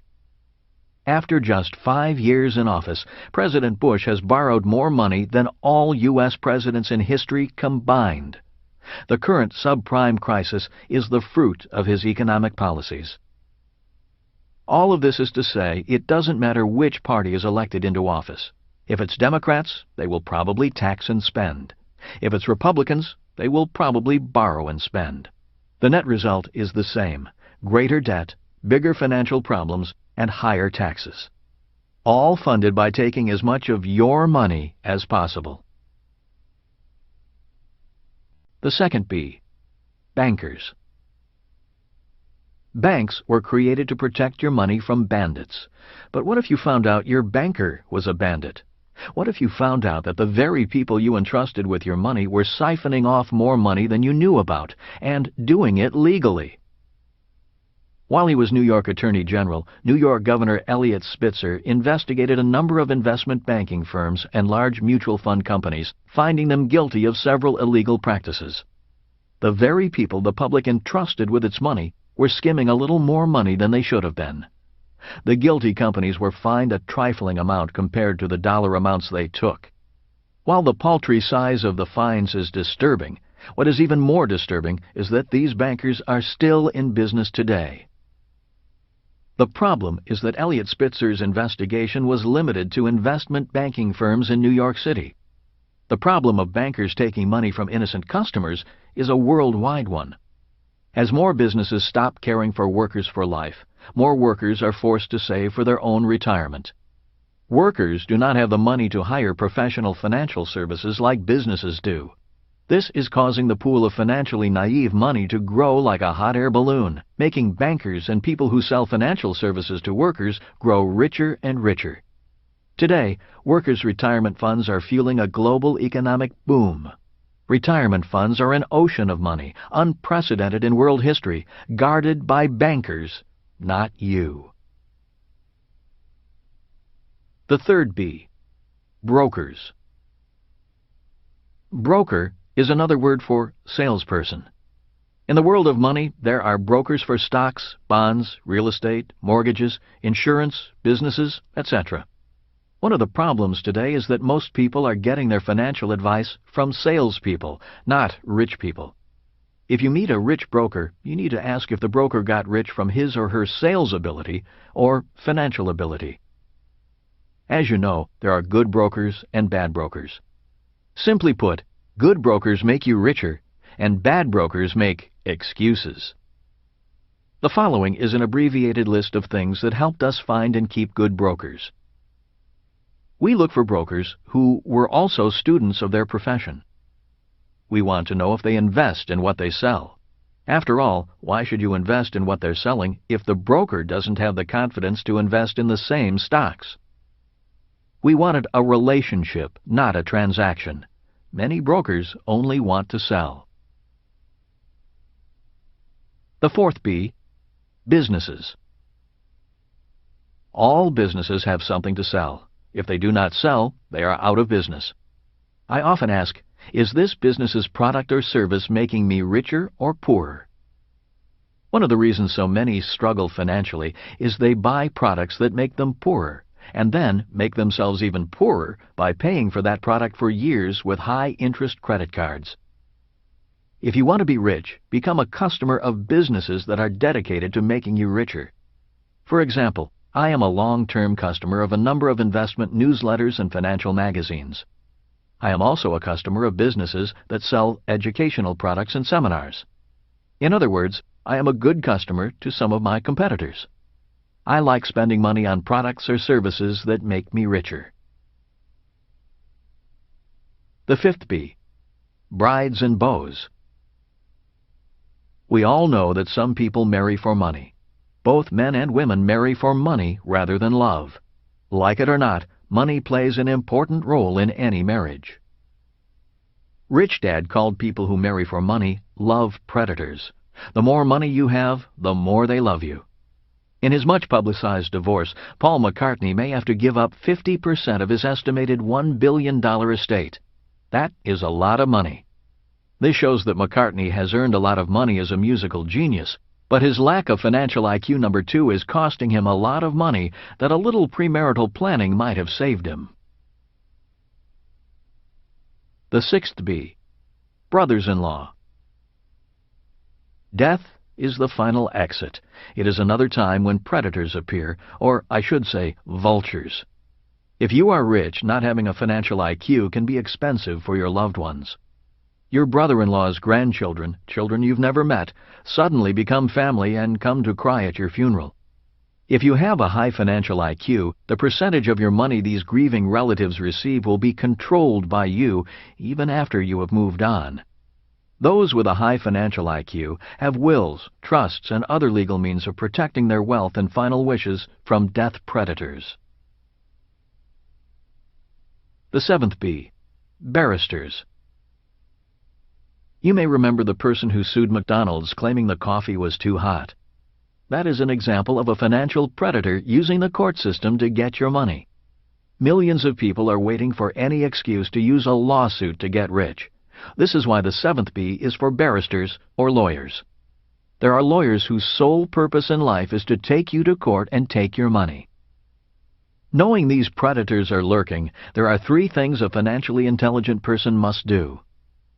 Keep nothing of value in your name. It was my poor dad who proudly said, "My house is in my name." Financially smart people would not have their houses in their names. Buy personal liability insurance immediately. Remember, you cannot buy insurance when you need it. You must buy it before you need it. Hold assets of value in legal entities. In the U.S., the good legal entities are C corporations, S corporations, limited liability corporations, LLCs, and limited liability partnerships, LLPs. There are also bad legal entities. These are sole proprietorships and general partnerships. The rules have changed. As you know, in 1974, workers needed to become investors saving for their retirement. This gave rise to the 401k. The problem with a 401k is that the government plugged this loophole for workers too. Let me explain. When a person works for money, his or her income is taxed as earned income, the most highly taxed income. When a worker withdraws money from his or her 401k plan, that income comes out as, you guessed it, earned income. Guess what interest from savings is taxed at? Once again, earned income. This means a person who works hard, saves money, gets out of debt, and saves for retirement in a 401k plan is working for the most highly taxed income, earned income. This is not financially intelligent. People following these rules demonstrate a low financial intelligence because they give away a large percentage of their income. A financially intelligent person does not want a big paycheck. A financially educated person would rather be paid royalties or dividends because taxes are lower on these types of income. A knowledgeable investor at least knows enough to invest for portfolio or passive income. Personally, I am not trying to change the system. My personal philosophy is that it is easier to change myself than to change the system. In other words, I am not a person who battles the winds that drive windmills. Hence, I am not politically inclined. I don't believe politics or politicians are effective against those who run the world of money. It seems that most politicians, in order to be elected, need to be pawns of the very people who control the world's money. Most financial advisors are employees of these world bankers. I simply want to know the rules and play by the rules. This does not mean I believe the rules are fair or equitable. They aren't. The rules of money are what they are, and they change regularly. Besides, this new world of money, even though unfair, has done a lot of good. It has brought tremendous wealth and new products to the world, raising the standards of living everywhere. Quality of life for billions of people is improving. Money has done a lot of good. Unfortunately, these changes have come at great expense to many countries, our environment, and many people. Many have become very rich taking advantage of the financially naive. Many have become rich by taking the wealth of others. This is why financial IQ number 2, protecting your money, is a very important financial intelligence. Ignorance is bliss, and that's what the financial predators are banking on, your ignorance making them blissfully rich. Chapter 5. Financial IQ number 3. Budgeting your money. My poor dad often advised, live below your means. My rich dad said, if you're going to be rich, you need to expand your means. In this chapter, you will find out why living below your means is not a financially intelligent way to become rich. You will learn about budgeting, and that there are two kinds of budgets. One is a budget deficit, and the other is a budget surplus. The reason financial IQ number 3 is so important is because learning how to budget for a surplus is the key to becoming rich and staying rich. A budget is a plan. One of the definitions of the word budget is a plan for the coordination of resources and expenditures. Rich Dad said a budget is a plan. He went on to say most people use their budget as a plan to become poor or middle class rather than a plan to become rich. Most people operate their lives on a budget deficit rather than a budget surplus. If you want to be rich, choose a budget surplus and create one by increasing income, not reducing expenses. A budget deficit. I have a friend in Atlanta who makes a lot of money. He has to make a lot of money. If he stops making a lot of money, his money problems will eat him alive. He has chosen to create a budget deficit. Every time Dan makes more money, he either buys a bigger house, a newer car, or takes an expensive vacation with the kids. He has another bad habit. Every 10 years or so, he marries a younger woman and has a new child. Dan grows older, but his wives are always about the same age, 25. Dan is an expert at taking a lot of money and making his money problems worse through deficits. A budget surplus. The second financial choice is to plan for a budget surplus. After making money, financial IQ number 1, and protecting your money, financial IQ number 2, learning how to budget for a surplus is essential for achieving financial integrity. The following are a number of lessons I have learned from my rich dad and other wealthy people about budgeting for a budget surplus. Budget tip number 1. A budget surplus is an expense. This is one of the best financial lessons my rich dad passed on to his son and me. Pointing to the financial statement, he said, "You have to make a surplus an expense." In Rich Dad, Poor Dad, I wrote about the importance of paying yourself first. Most people know they should save, tithe, and invest. The problem is, after paying their expenses, most people don't have any money left to do so. In other words, most of the middle class's financial priorities are: priority number 1, get a high-paying job. Priority number 2, make the mortgage and car payments. Priority number 3, pay bills on time. Priority number 4, save, tithe, and invest. In other words, paying themselves first is their last priority. In order to create a budget surplus, a surplus must be a priority. The best way to make a surplus a priority is to reprioritize your spending habits. Make saving, tithing, and investing at least priority number 2, and list them as an expense on your financial statement. I know most of you can agree with the logic of what I am saying and agree that people need to make saving, tithing, and investing a higher priority. I also know this is easier said than done, so let me tell you how Kim and I handled this problem. Soon after we were married, we had the same financial problems many newlyweds have. We had more expenses than income. To solve this problem, we hired Betty the bookkeeper. Betty was instructed to take 30% of all income off the top as an expense and put that money in the asset column.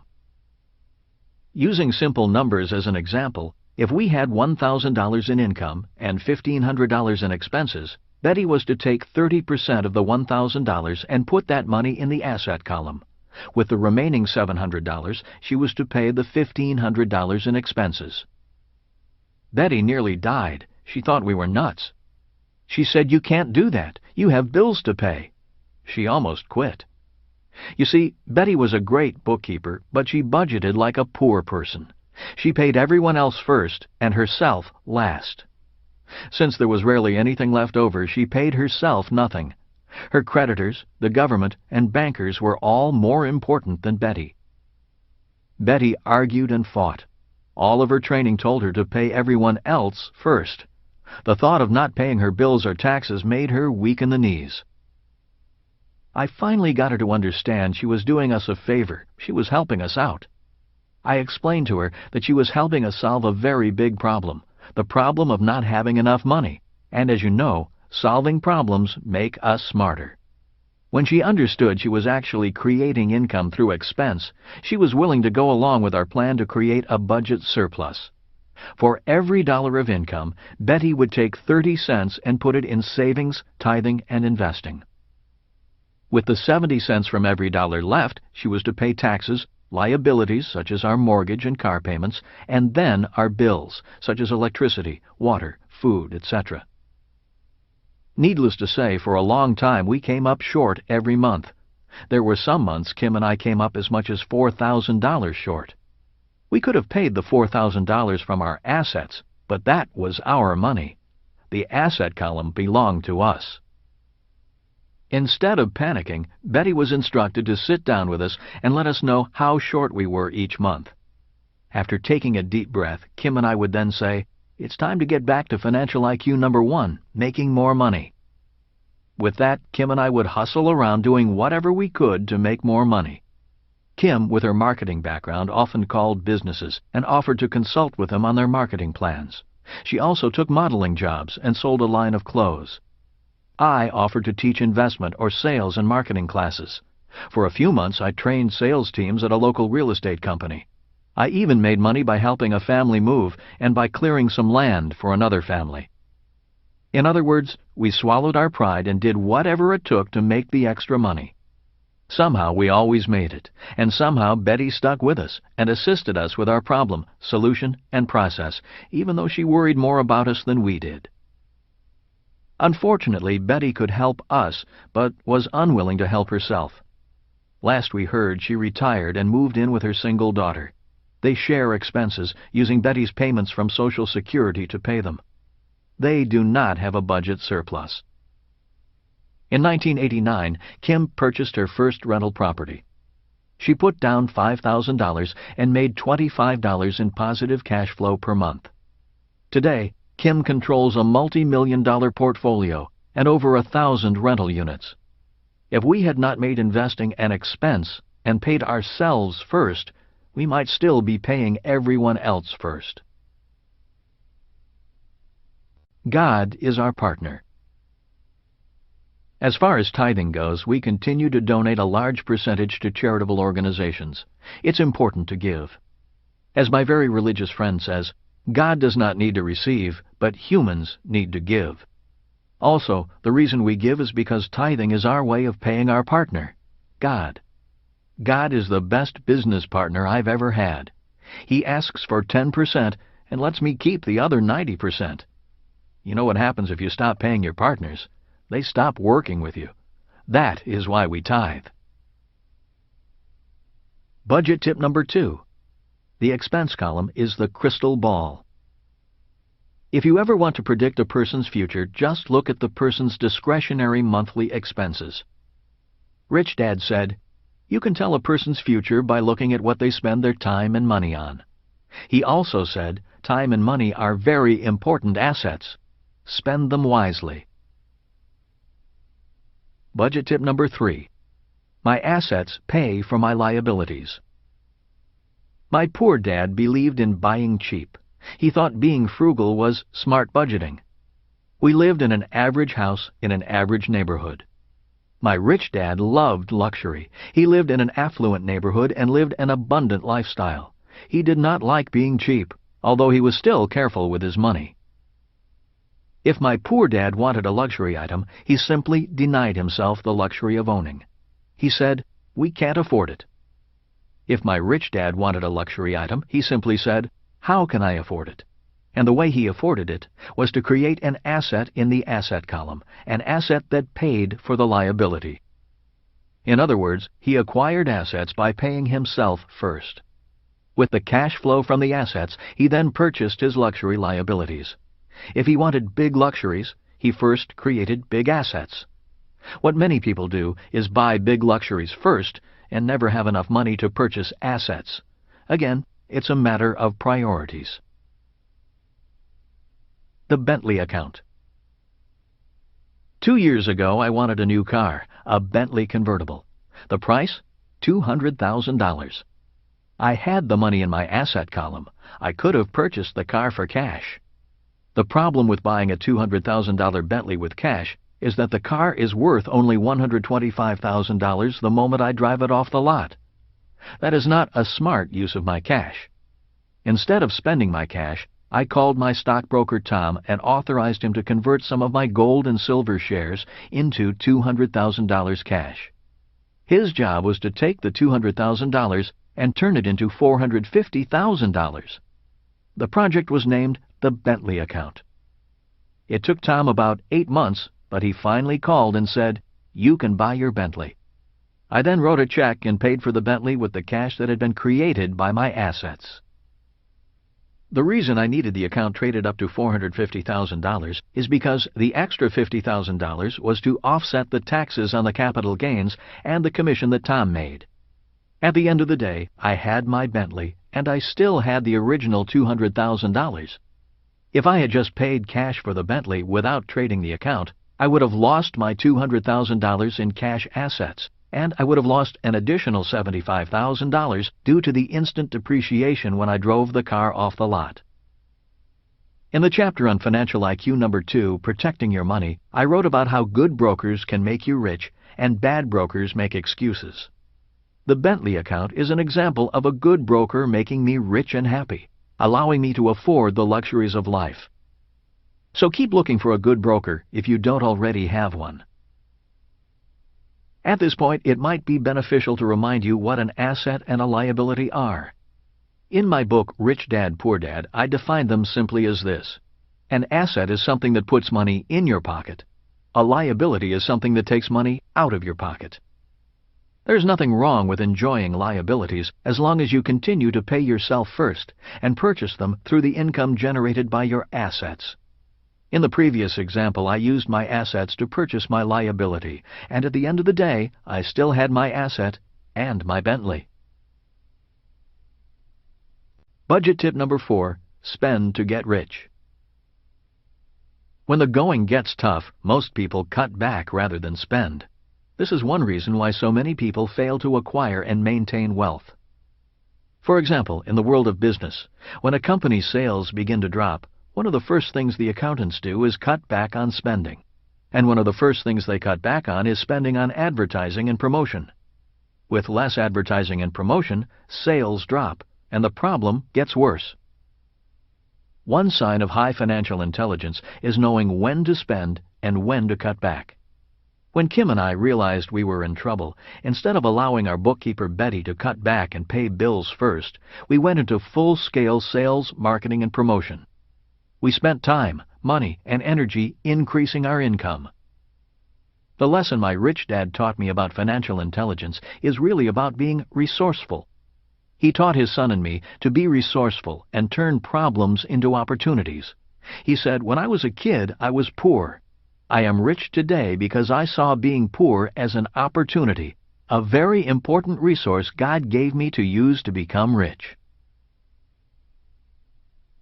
Financial IQ number 3, budgeting your money, like financial IQ number 2, protecting your money, is measured in percentages, the percentage of income that reaches your asset column. If taking 30% of your income is too hard, then start with 3%. For example, if you earn $1,000, instead of allocating $300 or 30% to your asset column, then direct 3% or $30 toward your asset column. If this 3% makes life harder, that's good. A hard life is good if it makes you more resourceful. The higher percentage you direct to your asset column, the higher your financial IQ. Today, Kim and I direct approximately 80% of our income directly into the asset column and do our best to survive on 20%. Also, we never say we cannot afford it, and we refuse to live below our means. By continuing to keep things challenging, we become more resourceful, creating a more abundant life and a budget surplus.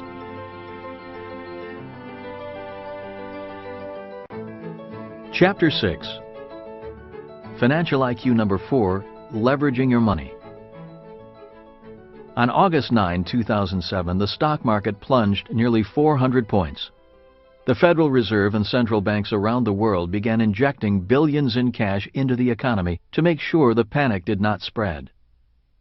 The market was still nervous the next day. As I was getting ready for the day, a newscaster on a morning television program was interviewing 3 financial planners and getting their opinions. Their unanimous advice was, don't panic, stay the course.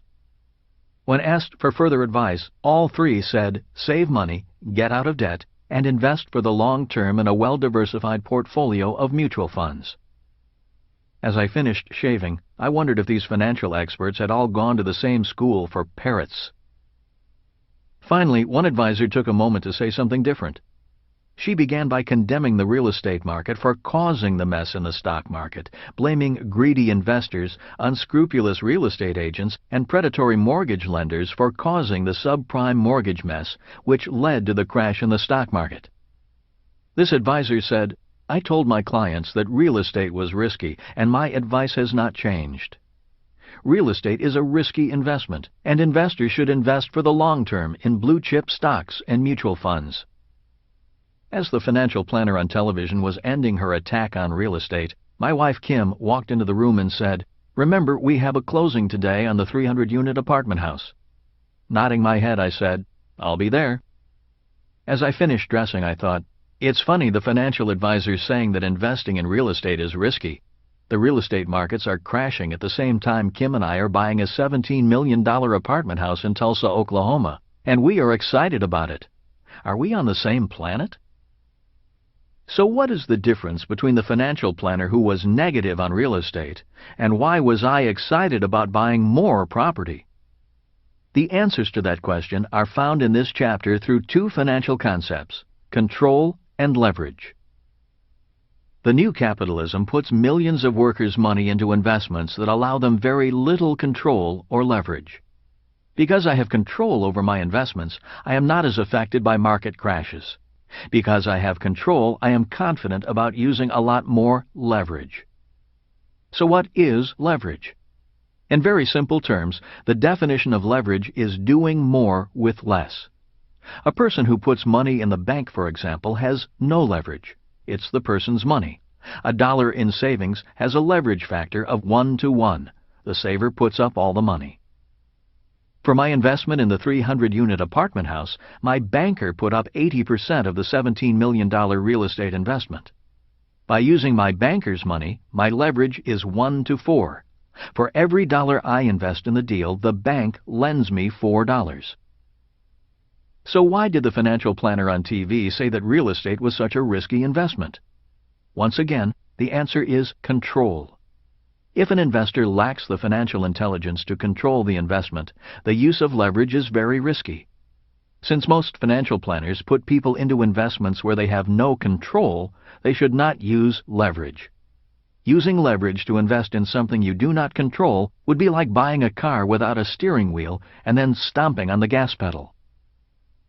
Most of the people being hurt by the real estate meltdown are people who were counting on the real estate market to keep going up and increasing their home's value. Many people borrowed money against their inflated home value. Now their home may be worth less than what they owe. They have no control over the investment and are at the mercy of the market. The value of my $17 million apartment house is not based upon the price of the building. While price is important, I'm not counting on the price of the building going up due to some magical, unseen market condition. That is why the booms and busts of the markets do not concern me that much. The value of my apartment house is based upon the rent my tenants pay. In other words, the true value of the property is the value my tenants think the property is worth. If a renter thinks the apartment is a good value at $500 a month, that is the property's value. If I can increase the perceived value of my property to my tenants, I, not the market, have increased the value of the property. If I increase rents without an increase in perceived value, the tenant moves to the community down the street. The value of rental real estate, in this case my apartment houses, is dependent on jobs, salaries, demographics, local industry, and supply and demand of affordable housing. In a housing crash, the demand for rental units often goes up, which means demand and rents go up. If rents go up, the value of my rental real estate may go up, even if the value of residential real estate is coming down. There are 3 specific reasons why I'm not concerned about market crashes when it comes to the purchase of my 300-unit apartment house.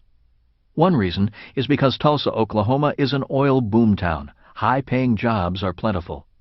The oil industry needs workers, and transient workers need rental housing. The second reason is because a local college near the apartment house is doubling its number of students, but not the number of on-campus housing units, which increases demand for rental apartments. As many of you know, there is another baby boom, commonly referred to as the Echo Boomers, a generation just now entering college, which is 73 million strong. A majority of them will be renters. The third reason is because the fixed interest rate on the existing loan is very low. Low interest payments, lower expenses, and increasing income will increase property value, not market fluctuations. This means the 300-unit apartment house offers me both control and leverage. My job as an investor on this apartment house is to increase my leverage from 1 to 4 to possibly 1 to 10. That is, doubling the value of the property through operations, not the market. I can do this as long as I have control. Leverage is not risky. Many financial advisors will tell you that higher returns mean higher risk. In other words, leverage is risky. That is absolutely false. Leverage is only risky when people invest in assets that they have no control over. If a person has control, leverage can be applied with very little risk. The reason most financial advisors say that higher returns means higher risk is simply because they sell only investments that allow very little control. As mentioned above, my $17 million apartment house in Tulsa is a good investment to use leverage with because I have control over the operations, and the operations, that is, income collected through rents, determine the value of the investment. A house is not a good investment, and leverage is risky with a house because you do not control the value of the house. The value of a house is based on the market and the purchasing power of the currency it was purchased with. These things are out of your control. What is control? The major flaw in paper assets, such as savings, stocks, bonds, mutual funds, and index funds, is the lack of control. And because you have no control, it is difficult and risky to apply leverage. Because these paper assets offer very little control, it is difficult to get a bank to lend you any money to invest in these assets. Financial intelligence is the key to control. Financial intelligence is the key to control. Financial intelligence increases control, and financial IQ measures the financial returns of financial intelligence. Take the 300-unit Tulsa apartment house as an example. Number 1, the income column. The first step after acquiring the property is to increase the rent. The property is already profitable and cash flows with existing rents. In other words, I am already making money from day one. Even so, the objective or business plan is to raise the rent per unit to an additional $100 a month over the next 3 years by the following means. Raising the existing rents that are under market. Installing washers and dryers in all the units and charging extra for rent. Completing improvements to the property like landscaping and new paint. All of these can be completed by using the bank's money, not mine. When we provided the bank our business plan, these improvements were part of it and were factored into the total loan amount. Multiplying 300 units by $100 over 3 years, this increases the entire project's monthly income by $30,000 a month, or an additional $360,000 a year. This increase in income is an example of control and leverage. If the plan works, 3 years from now, my financial IQ number 4, leverage, will be infinite because the increase in income will be achieved by no additional capital from investors, just good knowledge of how to manage the asset, control, to higher and higher profitability. The increase in financial IQ is infinite because the increase in income will be achieved by using investor control and the bank's money. Number 2, the expense column. The next controllable objective is to lower expenses. This is done in different ways. One specific example is by reducing labor costs through reduced administrative costs. Since we own other properties, many costs can be brought back to the main company. These are sometimes called back office expenses. They are the cost of accountants, bookkeepers, attorneys, and administrative staff. Other expenses that can come down are insurance, property taxes, water consumption, maintenance, and landscaping through better cost management and economy of scale. Also, expenses can be reduced and income can go up by keeping turnover low, the time it takes to re-rent an apartment. For example, the moment a tenant informs the management company that he or she is leaving, an ad is run advertising the apartment's availability. Once vacated, the cleaning crew comes in that day and the apartment is ready to show to a potential new tenant that night. And in many cases, an apartment is rented before the existing tenant even moves out. Obviously, many incompetent investors fail to reduce expenses and actually increase them, making the property a bad investment. Often they fail to manage the quality of tenants and the attractiveness of the property because they are trying to save money. In most cases, the property goes down in value. It's these poorly run properties that we like to buy because we can turn them into good investments through good property management. In other words, we make good money from bad investors. Property management is a key control. As you know, property management is one of the keys to profitability of real estate. Property management is a key control. Like most investors, I hate property management. That is why I have Ken McElroy, author of the ABCs of Real Estate Investing, as a partner. His company is absolutely the best. If you would like more information on property management or how to increase the value of real estate through property management, the Rich Dad Company offers several books and audio products created by my friend and investment partner Ken, whose company is a leading property management company in the southwestern United States. One of the reasons why I stay clear of most stocks and mutual funds is because I have no control over expenses, especially management salaries, bonuses, and fees. It makes me sick to read about a greedy CEO's increase in pay even as shareholder value drops. Number 3. The liability column. My 300-unit apartment house had an existing mortgage interest rate of just 4.95%. The low interest rate increases the asset value of the entire property. By adding a second mortgage at 6.5%, we created a blended rate of about 5.5%. 4.9% plus 6.5% equals 5.5%. This low interest rate is an important control and leverage. A percentage point on millions of dollars has a great impact on net income. For example, a 1% savings on a $10 million mortgage is $100,000 in extra income annually. Number 4. The asset column. By increasing rents, reducing expenses, and reducing debt, or interest on debt, the asset value of the property increases.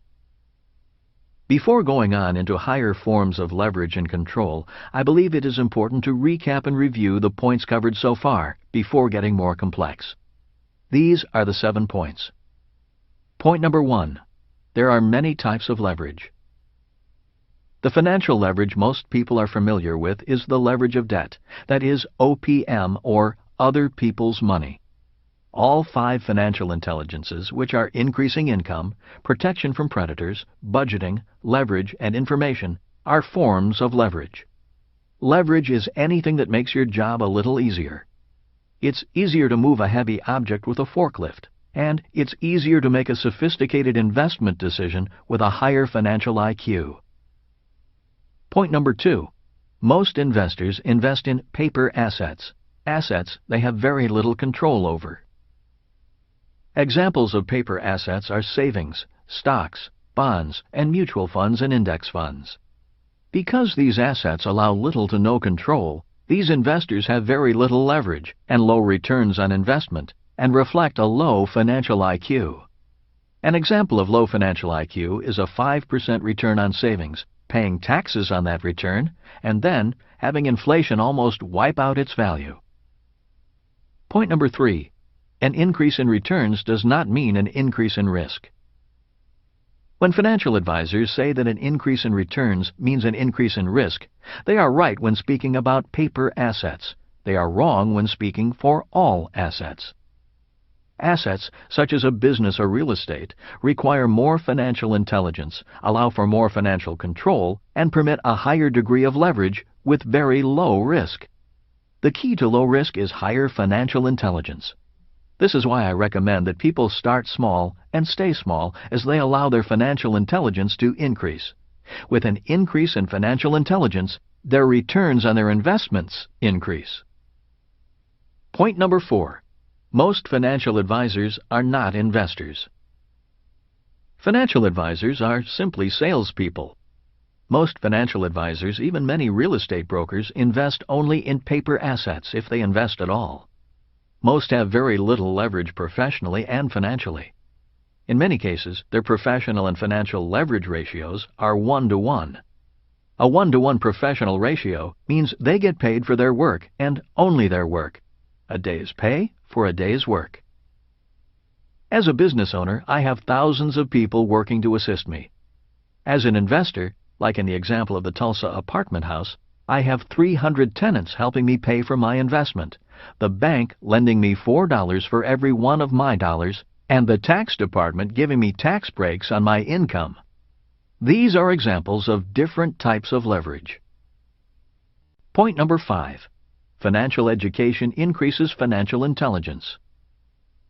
Most people invest in paper assets, such as savings, stocks, bonds, and mutual and index funds, because they do not need or want control. All they want is to turn their money over to an investment advisor who hopefully does a good job. Out of sight, out of mind. If people want more control, the first thing they need to control is their financial education, which increases their financial intelligence and hopefully increases their financial controls and leverage ratios. Point number 6. Leverage can work in two ways. Leverage can make you rich, and leverage can make you poor. This is why leverage requires financial intelligence and financial controls. With stocks, a trader can use the leverage of options. If a trader thinks the market is going up, they may use a call option, which is the right to purchase a stock at a certain price within a certain time.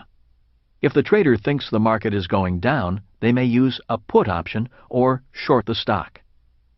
In other words, a trader has the potential to make money if the stock price is going up or going down. The problem, however, is that the trader has no control over the asset, just control over the terms of their trade. Learning to trade a market, even in real estate, is an important part of an investor's financial education. Real estate investors also use options. In real estate, a call option is known as a down payment. Since most of my investment in real estate is based upon rental prices and operating costs of a property, up and down markets in real estate do not affect me as much. While I do occasionally flip a property, especially if someone is willing to pay me a ridiculous price for it, as a practice, I would rather buy a property and collect rent and other income for a long time. Then I look for another property to buy and hold. Point number 7. When most financial advisors recommend diversification, they are not really diversifying. There are two reasons why the diversification they recommend is not diversification. The first reason is that financial advisors invest in only one category of asset, paper assets. As the market crash of August 9 and 10, 2007 revealed, diversification did not protect paper asset values. The second reason is that a mutual fund is already a diversified investment. It is a hodgepodge of good and bad stocks. Professional investors don't diversify. As Warren Buffett says, diversification is a protection against ignorance. Diversification is not required if a person knows what they are doing. Instead of diversifying, professional investors do two things. One is to focus only on great investments. This saves money and increases returns. The second is to hedge. Hedging is another term for insurance. For example, my 300-unit apartment house is required by the bank to have all sorts of insurance. If the property burns down, insurance pays my mortgage and rebuilds the building. Best of all, the cost of the insurance is paid out of the rental income itself. Two of the main reasons I do not like mutual funds is that banks do not lend money on them, and insurance companies will not sell me insurance against catastrophic loss if the market crashes. And all markets crash. On to more leverage, higher returns, and lower risk. Focus, not diversification, is the key to more sophisticated leverage, higher returns, and lower risk. Focus requires more financial intelligence. Financial intelligence begins with knowing what you are investing for. In the world of money, there are two things investors invest for: capital gains and cash flow. Number 1. Capital gains. Another reason so many people think investing is risky is because they invest for capital gains. When a person says, "I'm buying this stock, mutual fund, or piece of real estate," he or she is investing for capital gains, an increase in the price of the asset. For example, if I had purchased the $17 million apartment house hoping I could sell it for $25 million, then I would be investing for capital gains. Number 2. Cash flow. Investing for cash flow is a lot less risky. Investing for cash flow is investing for income. If I put savings in the bank and receive 5% in interest, I am investing for cash flow. While interest is low risk, the problem with savings is the return is low, taxes can be high, and the dollar keeps losing value. When I purchased the 300-unit apartment house, I was investing for cash flow. The difference is, I was investing for cash flow using my banker's money for a higher return on investment and paying less in taxes. That is a better use of leverage. What are you investing for? Most financial advisors recommend that a person invest in growth funds when he or she is young. Investing for growth is investing for capital gains. They advise older investors to then shift their growth funds into income funds or annuities. In other words, invest for cash flow when you are older. They believe cash flow is less risky and more certain. When it comes to capital gains or cash flow, there are three general types of investors. They are: Number 1. Those who invest only for capital gains. In the world of stocks, these people are called traders, and in the real estate market they are called flippers. Their investment objectives are generally to buy low and sell high.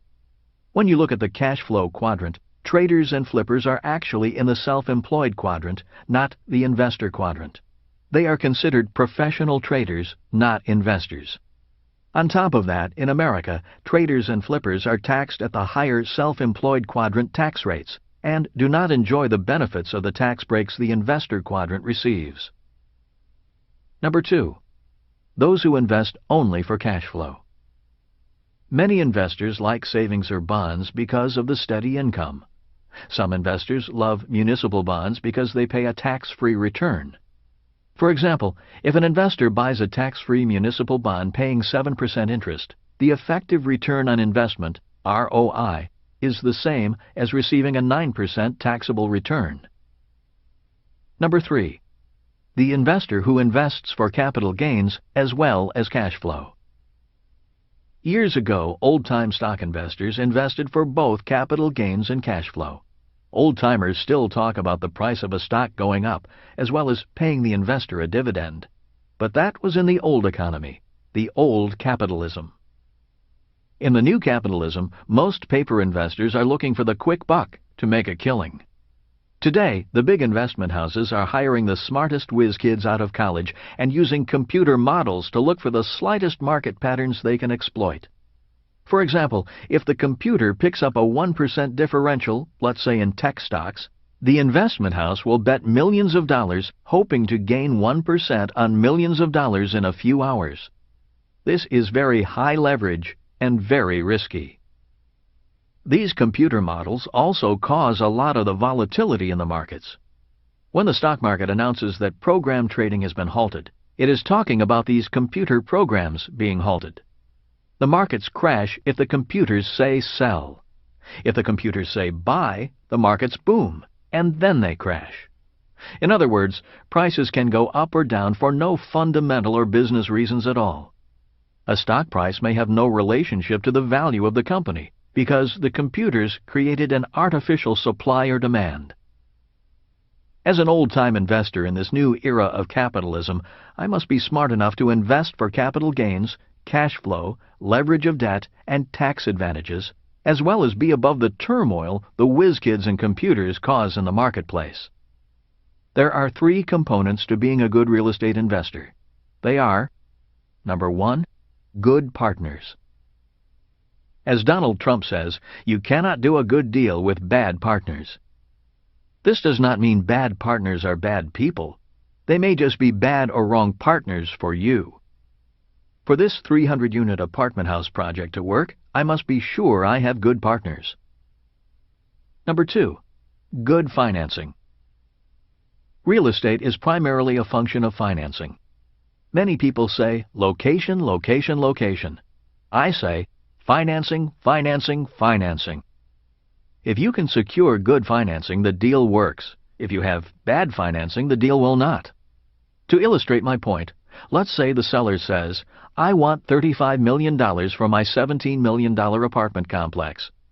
If the seller lets me finance the $35 million purchase price at $1 a month for 30 years with a balloon payment of $35 million at the end of the term, I would take the deal and give the seller the asking price.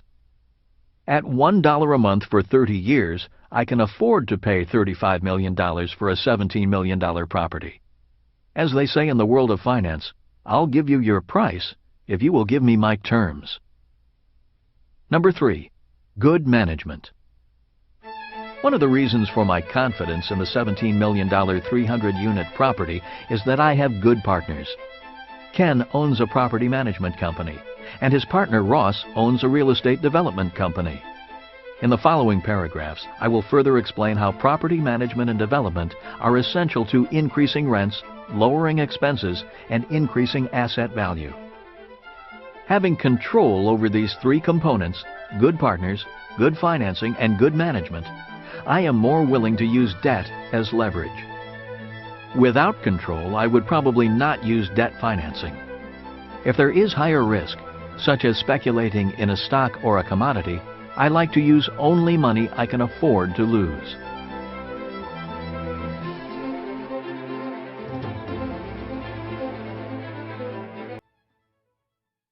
Higher returns with less risk. I'm going to further explain my confidence in the investment thanks to my partners and having control over the 300-unit apartment project, why I am willing to use a lot of leverage, why I believe the risk is low, how I make more money, and how I pay less in taxes. There are three more advanced investment strategies that require a higher level of financial intelligence. The three advanced leverage strategies are OPM, ROI, and IRR. Number 1. OPM, other people's money. There are many ways to use OPM. With the 300-unit apartment building, I am using 80% leverage. First of all, the beauty of using the bank's money is that it is tax-free money. The other benefits of the bank's money are I keep the appreciation, cash flow income, tax benefits, and amortization. The bank puts up 80% of the money, but I receive 100% of the benefits. What a great partner! Number 2. ROI, return on investment. A confusing concept for many investors is the return on their money, or ROI. For example, when you read financial publications, many mutual funds claim they have gone up by 10%. But my question is, did any of that 10% return to the investor? And how did they measure that 10%? Some funds measure the 10% by the price of the shares in the fund going up. For example, if a year ago the price per share in the fund was $10, and today it's $11, they can claim a 10% return. In this case, the return was measured in capital gains. As an investor who invests for both capital gains and cash flow, the only return I count is the cash flow.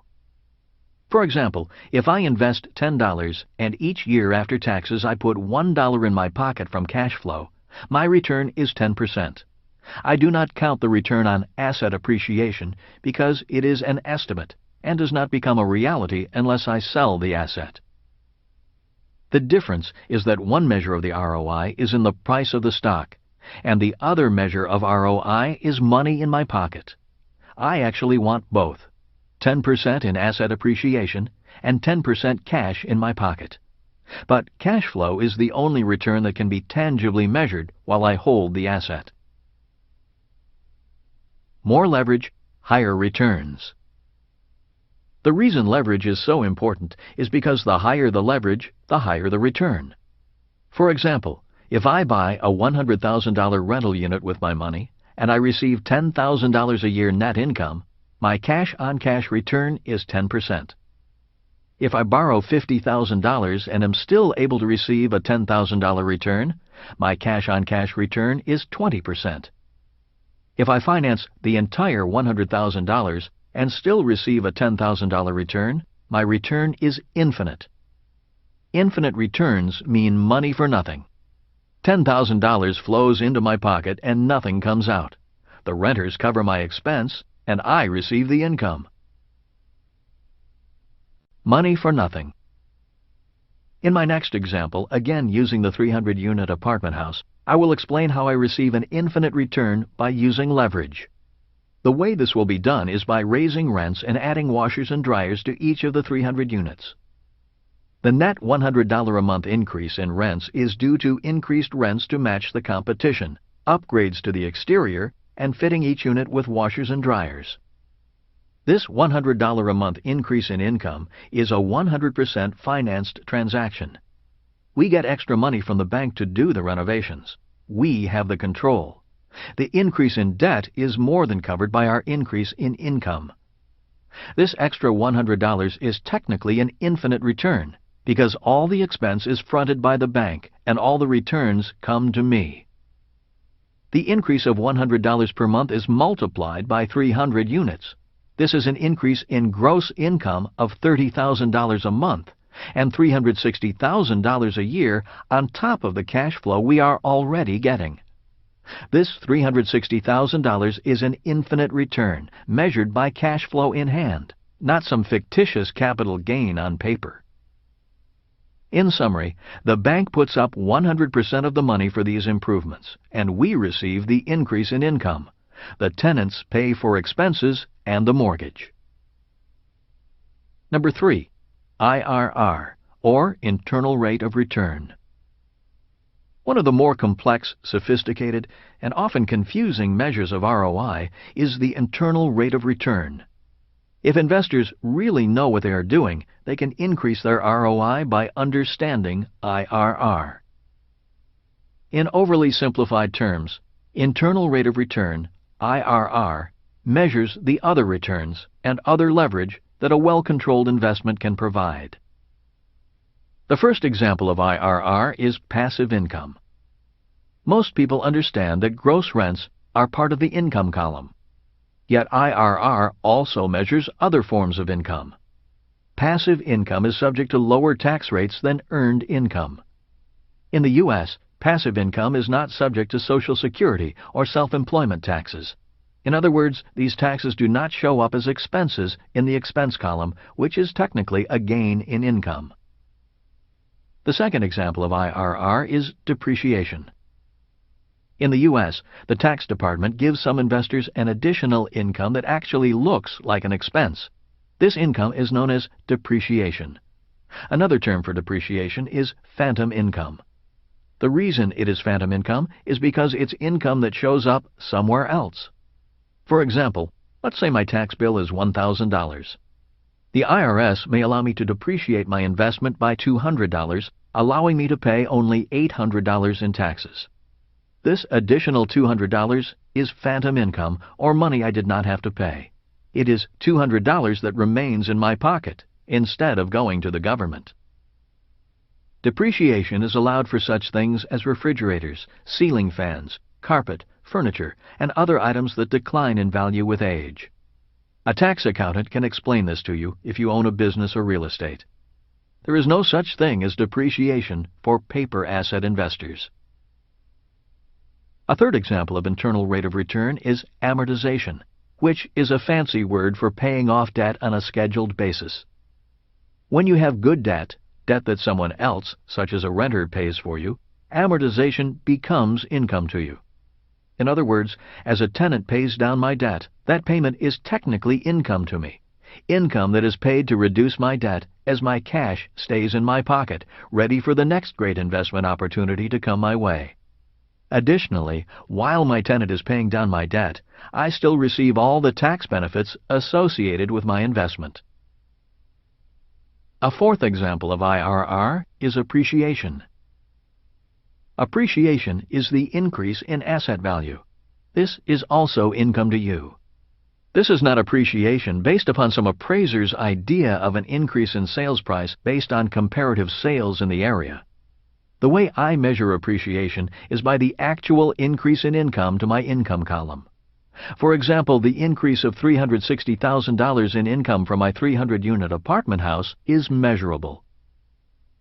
This is not an exact method for defining IRR, but it gives you an idea how an investor can increase his or her return on investment far higher than most investors can receive from paper assets.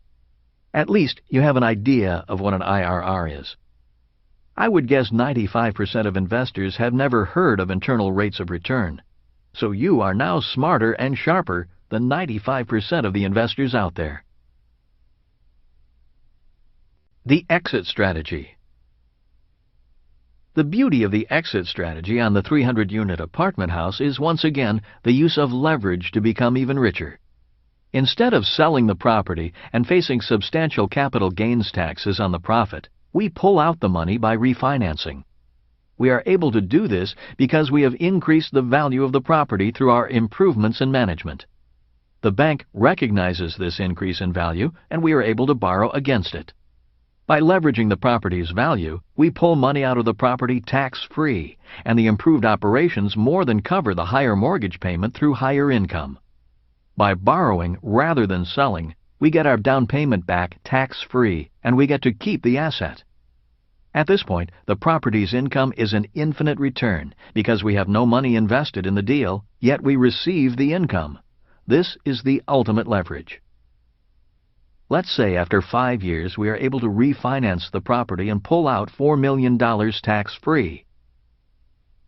The $4 million refinanced dollars go to the investors and pay back all initial equity and then some. Even better, we still maintain control over the 300 units, and the increased mortgage payment of $280,000 is paid for by the $360,000 increase in income. The $360,000 increase in rental income minus $280,000 in increased interest expense leaves a net $80,000 in passive income. This $80,000 is an infinite return because the investors have received back their initial investment yet still receive cash flow. It is free money. The investors get $4 million back and move on to purchase another apartment house. This is an example of using control and leverage. This is an example of getting rich according to the rules of the new capitalism. Capitalism based on the use of debt to become richer. Rather than working hard to get out of debt, as those who follow the rules of old capitalism do, we work hard to find ways to get into more good debt and use more leverage. Starting with nothing. To some of you, a $17 million 300-unit apartment building sounds like a big investment. 10 years ago, buying a 300-unit apartment seemed big to Kim and me. 10 years from now, I am certain it will seem like a small investment. Kim, Ken, and I are already planning much bigger projects to take on. Donald Trump and I are looking at a massive project not far from my home, a project we will break ground on in 10 years. I mention the size and dollar amounts of projects to make 3 points. Number 1. Being born poor and financially uneducated does not mean you cannot become rich. Very few people are born rich enough to buy a $17 million apartment complex, and no one is born smart enough to acquire, finance, and manage a 300-unit apartment complex by themselves.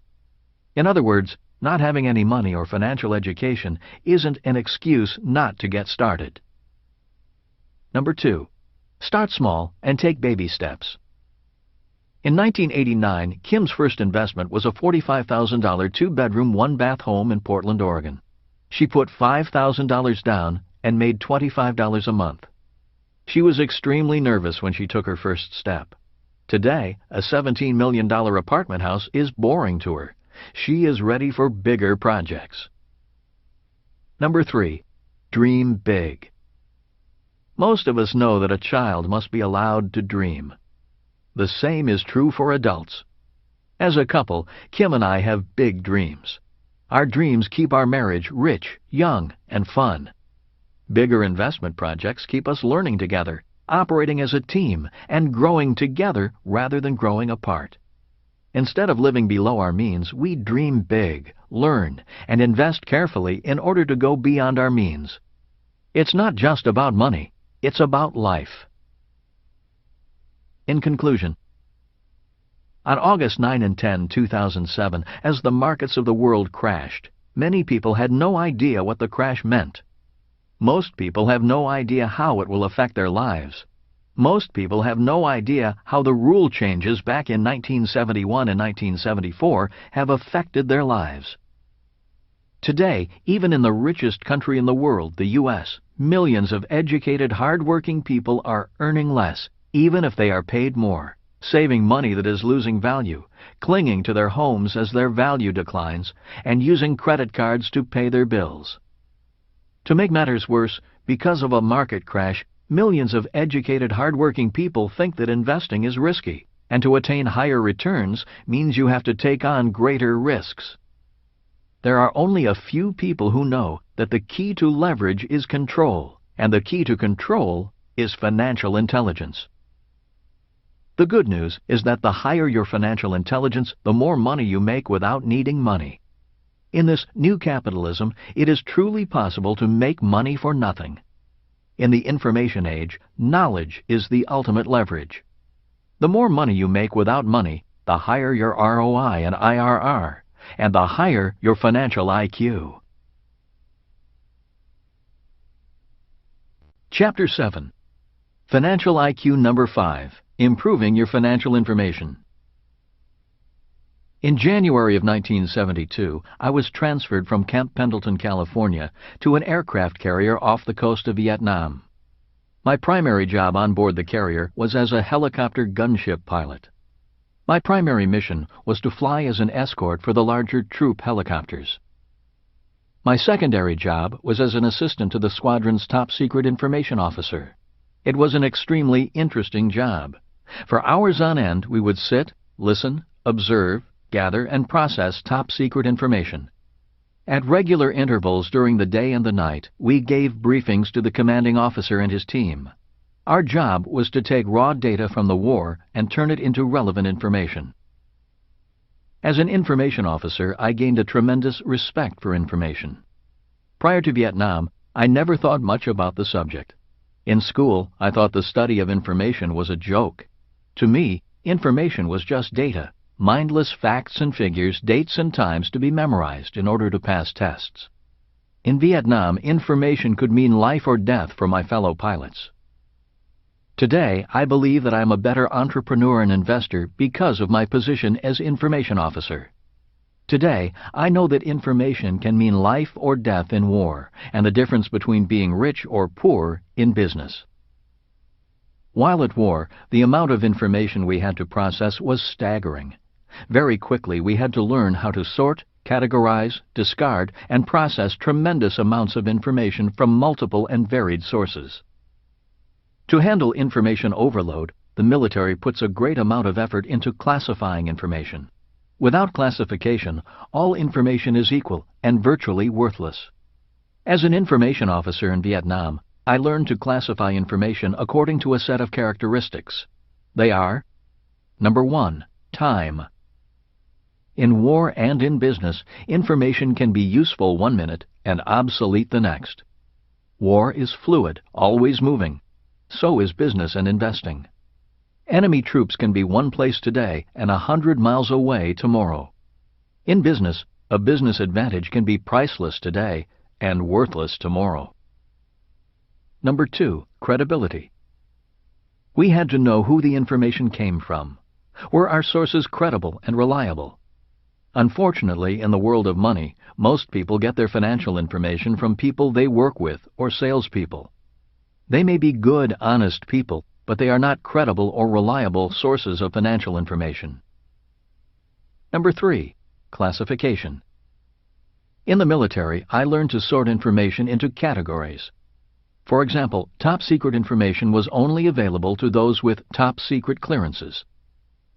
In the world of business and investing, top-secret or classified information is known as insider information. When the average investor hears the term, he or she thinks of illegal information, and sometimes it is. Insider information is illegal when a person receives information from someone inside a public company and uses it to buy or sell that company's shares. In reality, all information is inside information. A more important question is, how far from the inside are you? By the time a person hears a hot tip about a company's new product or news that a company is in trouble, people on the inside and close to the inside have already traded on that information. The battle has already been won, and the average investor has lost. Let me make it clear that I do not encourage or condone illegal insider trading. The distinction I want to make is about the importance of being on the inside and getting close to the information. One of the reasons I love being an entrepreneur and a real estate investor is because I am a legal insider who can trade on inside information. Since I am not a public company, I can also freely tell my friends what I know and how I am investing. One of the main reasons my rich dad encouraged me to develop my financial intelligence is so I could have access to inside information. The closer to the inside your information, the richer you become. Number 4. Relative information. Watching battlefield information change day by day, we as information officers were able to interpret past and present information to forecast future information. For example, if we knew that the enemy troops were in one position on Tuesday, another position on Wednesday, and another position on Thursday, we could begin to predict where they were going and what their objectives might be. In other words, we had to know how information related to other information. In the world of business and investing, this past, present, and future information gathering is known as watching the trends. Number 5. Deceptive information. In war, the enemy would often try to deceive us by sending deceptive information. They occasionally did this by using diversionary tactics. For example, they might move a large number of troops and equipment, making a lot of noise and dust just to distract us from their real motives and objectives. Or they allowed us to capture one of their troops who provided erroneous information. Business and investing are rampant with deceptive information. An entrepreneur and investor must be constantly vigilant and on guard. For example, many times a financial expert will tell you something and then do the opposite. This person may go on television and say he is bullish on a stock and is buying it. This bit of information causes other people to buy the stock, driving the stock price up. Once the price is up, the person who recommended the stock sells and takes a huge profit. This is known as the pump and dump. Classifying information to become richer. There are a number of lessons I learned in the military about classifying information that are applicable to business. Lesson number 1. Facts versus opinions. The key to military intelligence is to know the difference between facts and opinions. The same is true for financial intelligence. One of the reasons so many people think investing is risky is because they do not know the difference between facts and opinions. A few examples of opinions are: when someone says the shares of a company are going to go up, it's an opinion because it is about a future event. When someone says a person's net worth is $1 million, it's an opinion because most valuations are opinions. If a person says he is very successful, this is an opinion because the definition of success is relative. Lesson number 2. Insane solutions. An insane solution occurs when a person uses information that is an opinion as a fact. In war, this can kill you. In business, it can ruin you. For example, question: why did you buy that house when you knew you couldn't afford it? Answer: I bought it because my broker said it was going to go up in value. I thought that I could buy the house, live in it, and then sell it for a profit, which would solve my money problems. Question: why do you invest in those mutual funds? Answer: because my supervisor told me to. She said it was a good investment. Lesson number 3. Risky actions. In war, if you didn't verify information and acted on it blindly, you risked death. A risky investor invests based on opinions. Unfortunately, this describes most investors. Since most investors invest for capital gains, their investment decision is based upon opinions about the future. Many investors invest in mutual funds based upon the opinion that the stock market goes up 8 to 10% per year. If the opinion is wrong, they lose. A smart investor knows the difference between facts and opinions. A cash flow investor invests for facts. If possible, a smart investor will invest using both opinion and facts, and invest for both cash flow and capital gains. If you are investing in stocks, mutual funds, real estate, or business, ask yourself if the information you are basing your decision on is fact or opinion. Lesson number 4. Control over the asset. One important bit of information I want is how much control I have. In the previous chapter on Financial IQ number 4, Leveraging Your Money, I stated that it was important to invest with control before leverage. If I do not have control, I do not use much leverage. I control my asset value by controlling my rents. My asset value is not based upon a market appraisal, which is an opinion 99% of the time. Lesson number 5. What are the rules? Rules and laws are very important types of information. Many people get into trouble simply because they do not know the rules, ignore the rules, or break the rules. Personally, I never liked rules. In Vietnam, I liked them even less. One of the things I hated was that we fought according to one set of rules, and the enemy fought according to another.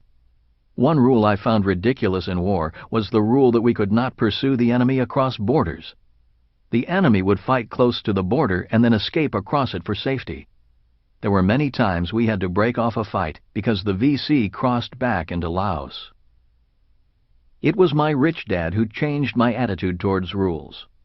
He said, if you play sports and there is no referee to enforce the rules, the game turns into chaos. If you drive on the highway and police do not enforce the rules, people die. This is why rules are important. Rules can make a person very rich or very poor.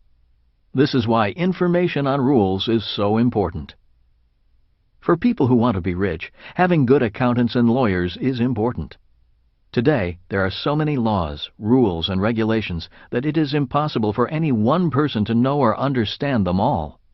While hiring an attorney or accountant may seem expensive, the pain and money they can save and make for you can be much greater than the fees you pay them. Remember two things. Rules provide a valuable source of information about how the game of money is played, and without rules, assets decline in value. Lesson number 6. Trends. A trend is developed when an investor takes information from a set of facts and then forms an opinion. Instead of diversifying, I prefer to focus on a few small assets, notice a trend, and invest with the trend. Since I know a trend can reverse and change direction, I do not blindly invest for the long term. Some of the trends I am investing in today are trends in oil. As you know, the more China, India, and Eastern Europe become westernized, the more the demand for oil goes up. Even with the rush to find alternative sources of power, oil will continue to be a primary source of power for years to come. As much as I do not like the environmental damage oil causes, the harsh reality is we all use it, even the most devoted environmentalists. I believe the long-term trend for the price of oil is up, possibly as high as $200 a barrel in the near future. This high price will have serious repercussions upon the world economy, which will later lead to other trends worth following as alternative energy technology, such as solar power, makes advances. Trends in silver. I believe silver is the best investment in 2007. I believe it is a better investment than oil. There are two reasons I say this. The first reason is because silver is a consumable industrial metal. This means it's used up. Silver is the metal of choice for electronics. It is used in computers, cell phones, television sets, and other gadgets. It is estimated that 95% of all silver is already consumed. It is becoming scarcer. Gold is different. It is estimated that 95% of all gold ever found is still around. Instead of being consumed as silver is, gold is hoarded. In many ways, this makes silver more valuable than gold. The second reason is because silver is also a precious metal, a form of money. As the dollar drops in purchasing power, more people will look for anything that represents real money or at least holds its value. As I write, silver is very cheap when compared to gold. It is approximately $13 an ounce, while gold is approximately $600 an ounce. Historically, gold has been only 14 times the price of silver, which means if silver were $10 an ounce, gold would be trading at $140 an ounce. At today's prices, gold and silver are trading at a differential of 50. To me, based on historical trends and the fact that silver is a consumable metal, it has a greater opportunity to go up in price. Trends in housing.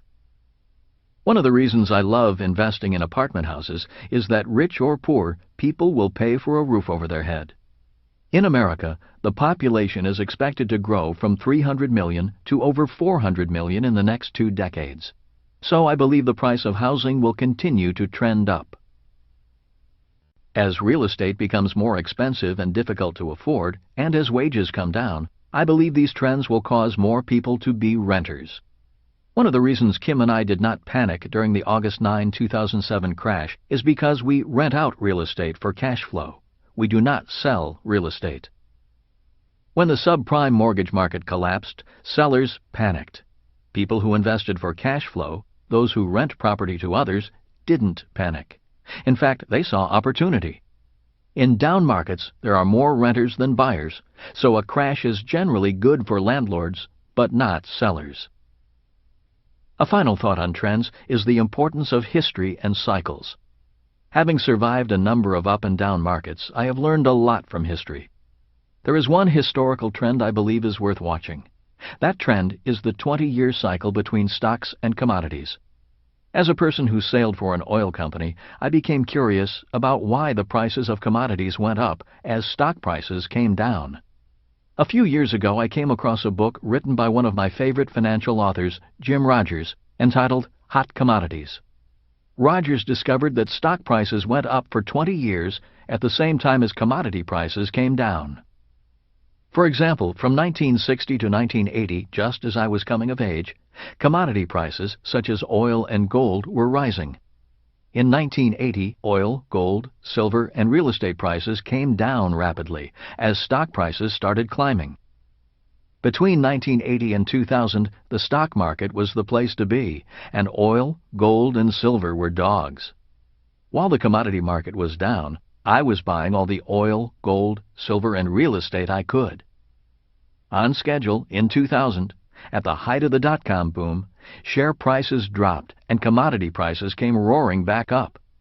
If history repeats, this means that commodities will come down in 2020 and stocks will be the market to be in again. In conclusion, ultimately, it is not the asset that makes you rich.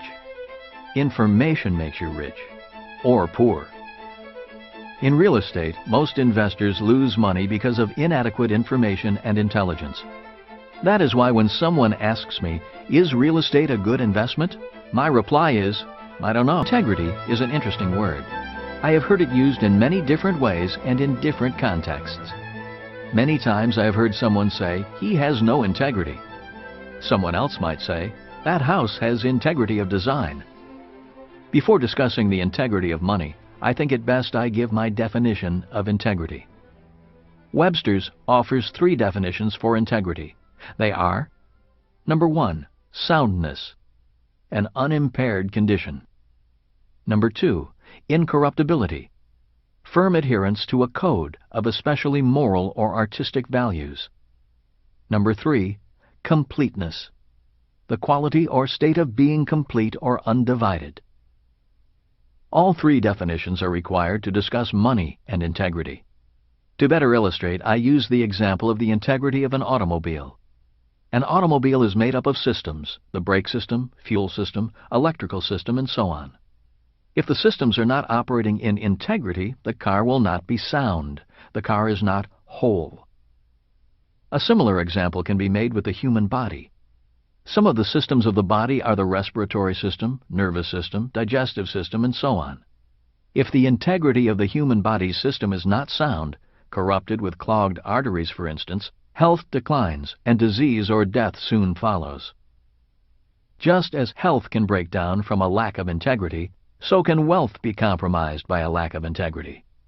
Symptoms of a lack of financial integrity are crippling taxes, high expenses, excessive debt, bankruptcy, foreclosure, sadness, and despair. Earlier, I listed 5 different financial intelligences.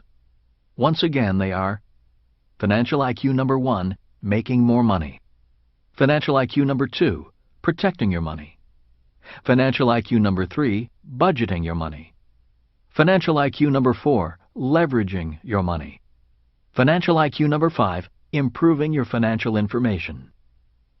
The integrity of all 5 intelligences is required if a person wants to grow rich, stay rich, and pass his or her wealth on for generations.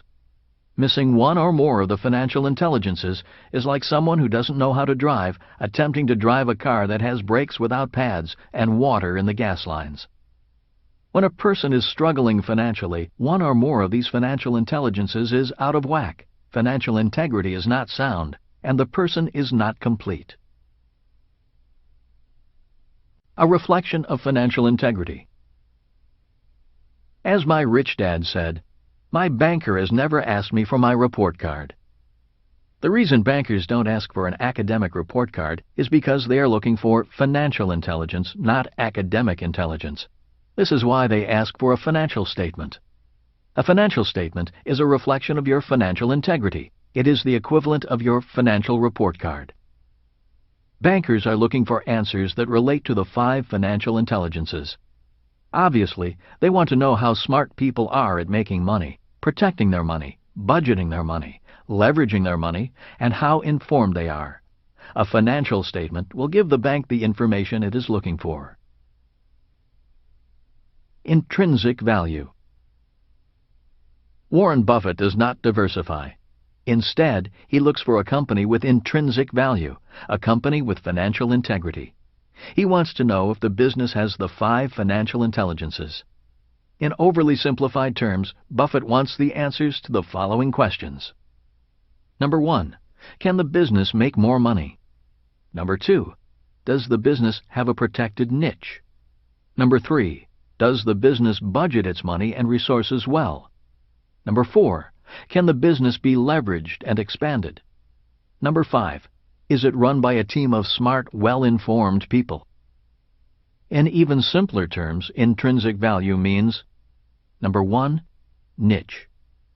This means the business has a core competence, something that will make money in good times and bad. Coca-Cola fits this requirement. People will always drink sugared water regardless if plain water is better for them.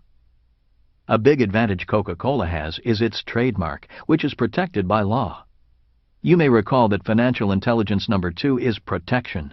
In this case, Warren likes this product because it's a product that is a legally protected brand, not just a commodity. A well-recognized brand, protected and defended from pirates, increases Coca-Cola's intrinsic value. The brand Rich Dad is a trademark, protected by law in every country we do business in. Being a brand gives my business greater intrinsic value. Many authors write books but fail to build a brand. As you know, Harry Potter is a mega brand. So is Donald Trump. If you are not a brand, you are a commodity. Brands have more intrinsic value, and to maintain this value, a brand must be true to its message and customers. A few years ago, a large mutual fund company approached me and asked if I would endorse its fund. Although the fee it would have paid me was very high, I turned the offer down. In my mind, endorsing a mutual fund would not be true to the Rich Dad brand. To me, it would have shown a lack of integrity, which would diminish the brand's intrinsic value. Number 2. Leverage. This point separates the small business owners from the big business owners. For example, if I am a doctor, it is hard for me to leverage my value if my patients come only to see me. But if that same doctor invented a new cure or kind of medicine, then that doctor's medical intelligence can be leveraged via a product. The world is filled with small business owners and professionals who are not able to leverage because they are the product. Most employees fall into this category. Number 3. Expandability. Once a product or business can be leveraged, the next question Warren wants to know is, how far can the leverage be expanded? Warren loves Coca-Cola because its leverage is expandable throughout the world. Warren says, every time someone in the world drinks a Coke, I make a little money. When I wrote Rich Dad, Poor Dad, the book was my leverage. Instead of my teaching in person, my book and my games could now do the teaching. The next task was to expand the product into different countries by printing the books and games in different languages. This was done by licensing the rights to produce Rich Dad products to businesses in different parts of the world. Instead of having my company print, inventory, and distribute my products, there are now publishers in 109 countries that do that for me. This is my example of leverage and then expandability. Number 4. Predictability. What Warren Buffett wants to know is how predictable revenue is. He doesn't want peaks and valleys in income. He wants to know that come rain or shine, the money will come in like clockwork. One of the reasons I love my apartment houses is that rain or shine, the money comes in. I'm not worried about the price of real estate going up or coming down. I want my money coming in 24/7 from all over the world and from my apartment houses. This is why Warren Buffett does not diversify. Instead, he focuses on a business's intrinsic value. Recognizing intrinsic value requires the 5 financial intelligences. When a business has intrinsic value, the business has integrity. When a business has integrity, it has a better chance to grow and remain profitable, regardless of changing economic conditions.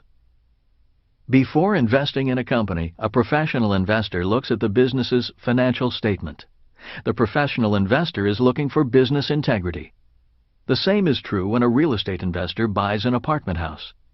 Knowing about the internal rate of return, IRR, is intrinsic value applied to real estate.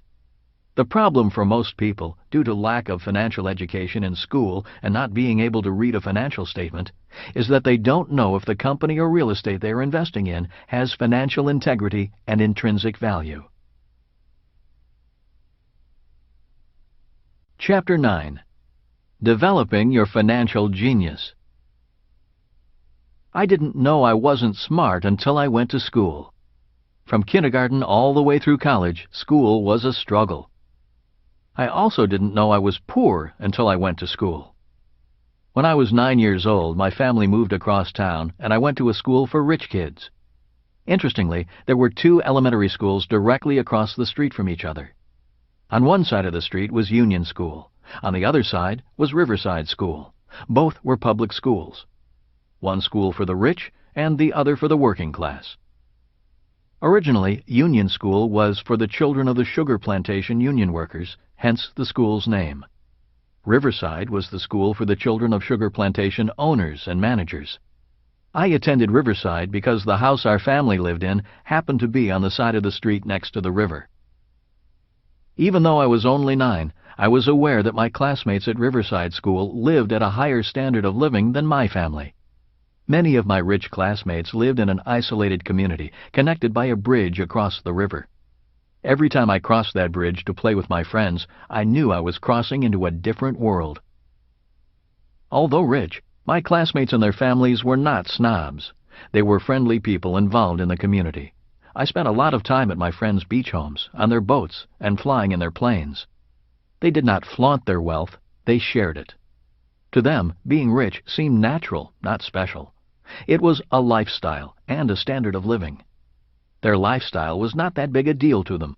It was I who thought their lifestyle was a big deal, sometimes feeling uncomfortable, sometimes out of place, and acutely aware of the standard of living that separated us. At the age of 12, my rich friends went off to private schools, and I continued on through public high school with the kids who went to Union School.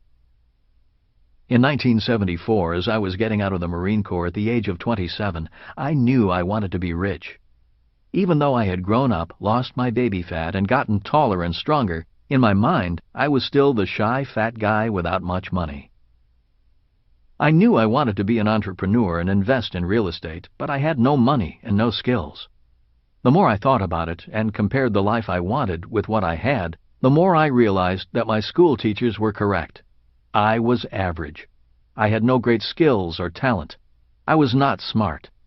If I was going to be rich, I needed to find a way to be at least above my means in every way. Don't live below your means. Financial experts advise people to live below their means and diversify. To many people, this sounds like smart advice. The problem with following this advice is that you wind up average because it is average advice. It is not bad advice, it's just average financial advice. Besides, who wants to live below their means? I knew I needed to focus if I wanted a higher standard of living, a standard of living like my classmates who lived across the bridge. I decided the best way to beat the A students, the rich kids, the teachers who labeled me average, was to become rich. I was not angry with them, I was just tired of being average. I realized I could become richer than most people because when it came to money, most people were following below-average financial strategies and advice. I built and rebuilt several businesses from 1974 to 1984. I was determined to become an entrepreneur. Just like a baby who stands and falls a number of times before learning to walk, I stood and fell a number of times before walking as an entrepreneur. From 1984 to 1994, I became an educational entrepreneur because I became interested in how people learn. Although I disliked school, I enjoyed learning. Also, I wanted to know why I always felt stupid in class. During those 10 years, Kim and I built an education company that taught entrepreneurship and investing from our offices in Australia, Canada, New Zealand, Singapore, and the U.S. During this period of time, I did things differently, almost the opposite of the way traditional schools teach. Instead of creating an environment where only 1 or 2 students were smart, I created an environment where everyone could feel smart and learn. Instead of competing, the class cooperated. Instead of having students listen to me lecture, I created different games to teach specific subjects. Instead of being bored, adult students were actively challenged and participated. I went on to develop my educational board game Cash Flow from what I learned as an entrepreneurial educator, the first game to teach both accounting and investing at the same time. As you may know, accounting can be the most boring subject on earth, and investing the most frightening. By combining the 2 subjects into one game, learning became challenging and fun. A person could play the game 1,000 times and still learn something new about accounting, investing, and themselves. The game was officially launched in 1996. As I learned more about the human mind and how we learn, I found out a number of things about our school system that were disturbing. I found out that our current system of teaching actually damages a child's brain. In other words, even an A student can be slowed up by the educational system. The more I studied and practiced different teaching techniques in my classes, the more I began to find the answers I was looking for, and I found why I had constantly been labeled stupid or, at best, average. Multiple intelligences. Through my research, I discovered the book Frames of Mind, The Theory of Multiple Intelligences by Howard Gardner. His book teaches that there are 7 intelligences. Number 1, linguistic. Number 2, logical mathematical. Number 3, musical. Number 4, bodily kinesthetic. Number 5, spatial. Number 6, interpersonal. Number 7, intrapersonal. His book validated what I intrinsically knew. I simply didn't have the intelligences recognized by the school system, which are predominantly linguistic and logical mathematical. This is one of the reasons I failed English twice in high school. I could not write, spell, or punctuate. I am not linguistic, and I am not logical. In my freshman year at the Merchant Marine Academy, English became my favorite subject because I had a great teacher. If not for that teacher, I might not be an author today. My English teacher at the Academy had great interpersonal skills, which is why he could relate to me. I respected him. Instead of talking down to me, he inspired me. We could speak person to person rather than teacher to student. In his class, I wanted to be smart, and I wanted to learn. Instead of another F in English, I received a B. Later, as a Marine in Vietnam, it was my intrapersonal intelligence that kept me alive. Intrapersonal intelligence is the ability to control my emotions and get the job done, even if the job is life-threatening. Many people are not successful financially because their intrapersonal intelligence is weak. People with limited intrapersonal intelligences often say, "I need job security," or "that sounds risky." These are examples of emotions doing the thinking, not intrapersonal intelligence. As I studied more about Gardner and his theory of multiple intelligences, I realized that the A students were those who had high linguistic and logical mathematical intelligences. Reading, writing, and math were easy for them, but very difficult for me. My intelligence strengths were spatial, bodily kinesthetic, and intrapersonal, which is why I doodled in class, built a boat, and was not threatened or motivated when teachers told me I wouldn't get a good job if I didn't get good grades. At this time, you may want to ask yourself, of the 7 intelligences, which are you strongest at? 3 parts of the brain. Albert Einstein is credited with saying, "Imagination is more important than knowledge." As an entrepreneurial educator, I did a lot of research on the different parts of the brain. Boiling it all down to overly simplified terms, we have 3 basic parts to our brain: the left brain, the right brain, and the subconscious brain. The left brain is generally used for reading, writing, speaking, and logic. Kids who do well in school have well-developed left brains. From Gardner's work on multiple intelligences, the left brain would be most associated with linguistic, logical, mathematical, and interpersonal intelligences. Writer, scientist, lawyer, accountant, and school teacher are professions for such people. The right brain is the part of the brain often associated with pictures, art, music, and other more nonlinear relationships, with creativity and imagination. From Gardner's work, musical and spatial intelligences would be most associated with the right brain. Designer, architect, and musician are professions for people with these dominant intelligences. The subconscious brain is the most powerful of the 3 brains because it includes the old brain, often called the primitive brain. It's the primitive brain that is most like an animal's brain. It does not think, but rather reacts, fights, flees, or freezes. From Gardner's work, the intrapersonal intelligence would most relate to the subconscious mind. In my opinion, it is a person's intrapersonal intelligence that ultimately determines if they are a success or failure in life, love, health, and money. This is because the subconscious mind is the most powerful part of the brain, especially in pressure situations. The subconscious mind also affects our bodily actions via bodily kinesthetic intelligence. For example, in the game of golf, pressure may cause a golfer to choke and miss an easy putt. Subconsciously, a person may freeze and not take action out of fear of making a mistake, or stay at a job for security rather than the love of the work. People with high intrapersonal intelligence have the ability to control the subconscious brain's desire to fight, flee, or freeze. Instead of flee, they may decide the best thing to do is freeze. If frozen, they may choose to fight. The point is, they have the intelligence to choose the appropriate subconscious response. If angry, they can speak calmly. If afraid, they can confront their fear. People think differently when their subconscious is controlled by fear. If people are fearful, they may say, "I can't do that. What if I fail?" Or, "That's risky." Compare that to a person who is in a fight state subconsciously who might say, "I'll show them. I'll get that deal just to prove I can do it." Learning to choose your subconscious state of mind before thinking and making decisions is very important. When I was in Vietnam, I felt better, flew better, and was more confident when I subconsciously chose to fight. When I was in a fleeing or fearful state, my thoughts were fearful.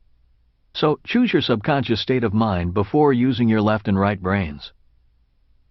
Professions requiring tremendous control under stress are best for people with strong intrapersonal intelligence. For example, police officers, emergency room nurses and doctors, firefighters, and soldiers require high intrapersonal intelligence. I would say entrepreneurs require a high level of this intelligence. Which brain controls your money? The reason I became curious about the brain and how it works is because I wondered why so many people say one thing and then do another. For example, I might ask a person, "Do you want to be rich?" Most people will say from their logical left brain, "Yes, I really want to be rich." The problem is not found in their logical left brain. The problem is the subconscious brain saying, "Not you, you'll never be rich," or "How can you be rich? You don't have any money." In most cases, it's the subconscious fear of failing that holds people back. For example, I have a friend who is an attorney, an A student from Harvard, who wants to change, but he can't. He is afraid of doing something new for fear of failing and not making enough money. He says to me, "I've been an attorney for so long, I don't know what else to do. Who else will pay me what I am earning?" He has a brilliant left brain, an underdeveloped right brain, and an out-of-control subconscious brain. Again, the subconscious brain is the most powerful of the three brains. The subconscious mind is so powerful that it controls our addictions. For example, most smokers want to quit. You can logically explain to their left brain all the harmful effects of smoking and show their right brain horrifying pictures of lung cancer. But if the subconscious mind wants to smoke, the person smokes. In many ways, the subconscious brain controls your life, regardless if you are an A or F student. For most people, when it comes to money, there is a battle of the brains going on inside of them. It is this conflict that causes many people to live below their means, when in reality, they want to improve their standard of living and to be rich. The problem with traditional education is that it focuses on only one part of the brain, the left brain. In other words, you could be a left brain genius and a subconscious moron. You can know what to do in your left brain and in your subconscious brain be terrified of actually doing it. Worst of all, many people leave school fully able to read, write, and do math, but are terrified of failing and seek security instead of opportunity in the real world. They're taught to value knowledge over imagination and over the ability to integrate all three parts of the brain. After years of striving to be the best, these people are told by financial experts to diversify and live below their means. To a fearful subconscious brain, this advice sounds intelligent and logical. For years, these people then turned over a portion of their paycheck every month to their financial experts with the hopes that they know what they're doing. At the same time, the richest investor in the world, Warren Buffett, says, "Diversification is a protection against ignorance." And it is. A world ruled by left-brainers. The world is run by left-brained people. The problem with left-brained people is they think there is only one brain and only one intelligence. Many are not aware of the other parts of the brain and the possibility of other types of intelligences. When you ask a highly educated left-brained person for the definition of intelligence, he or she replies, "If you agree with me, you are intelligent. If you don't, you're an idiot." In the world of money, these left-brained people believe making money is a by-the-numbers formula, a mathematical equation. This is why when the market crashed, many funds crashed in unison. The funds are run by academic geniuses all following the same formula. Here's another quote from the August 24, 2007 Wall Street Journal article on quant funds. Justin Lahart, How the Quant Playback Failed. A number of quant funds, which use statistical models to find winning trading strategies, reported heavy losses this month. In many cases, the managers pointed their fingers at other quantitative hedge funds, essentially saying they all owned many of the same stocks, and their models told them to sell at the same time, driving down the share prices, hurting everyone in the process. Learning to win using your whole brain. Warren Buffett once said, "You have to think for yourself." It always amazes me how high IQ people mindlessly imitate. As an educational entrepreneur, I began teaching students to think outside of the box and to create rather than imitate. I was surprised at how frightening this teaching process was for many of my students. Most had been so frightened into needing job security, a magic formula for investing, and avoiding mistakes, that breaking the bonds of that fear was the hardest part of my job. These were smart, successful, well-educated people who wanted to make changes. Neuroscientists have recently discovered that the brain has mirror neurons. Many of these scientists believe this discovery is more important than the discovery of DNA. A neuromirror, in overly simple terms, is the equivalent of birds of a feather flock together. That is, our brains are programmed to imitate what we see others do. It explains why quant fund managers invest in the same stocks, why poor people stay poor even though they earn a lot of money, and why a child raised in England will speak a different dialect of English with a different accent than a child born in the U.S. or Australia.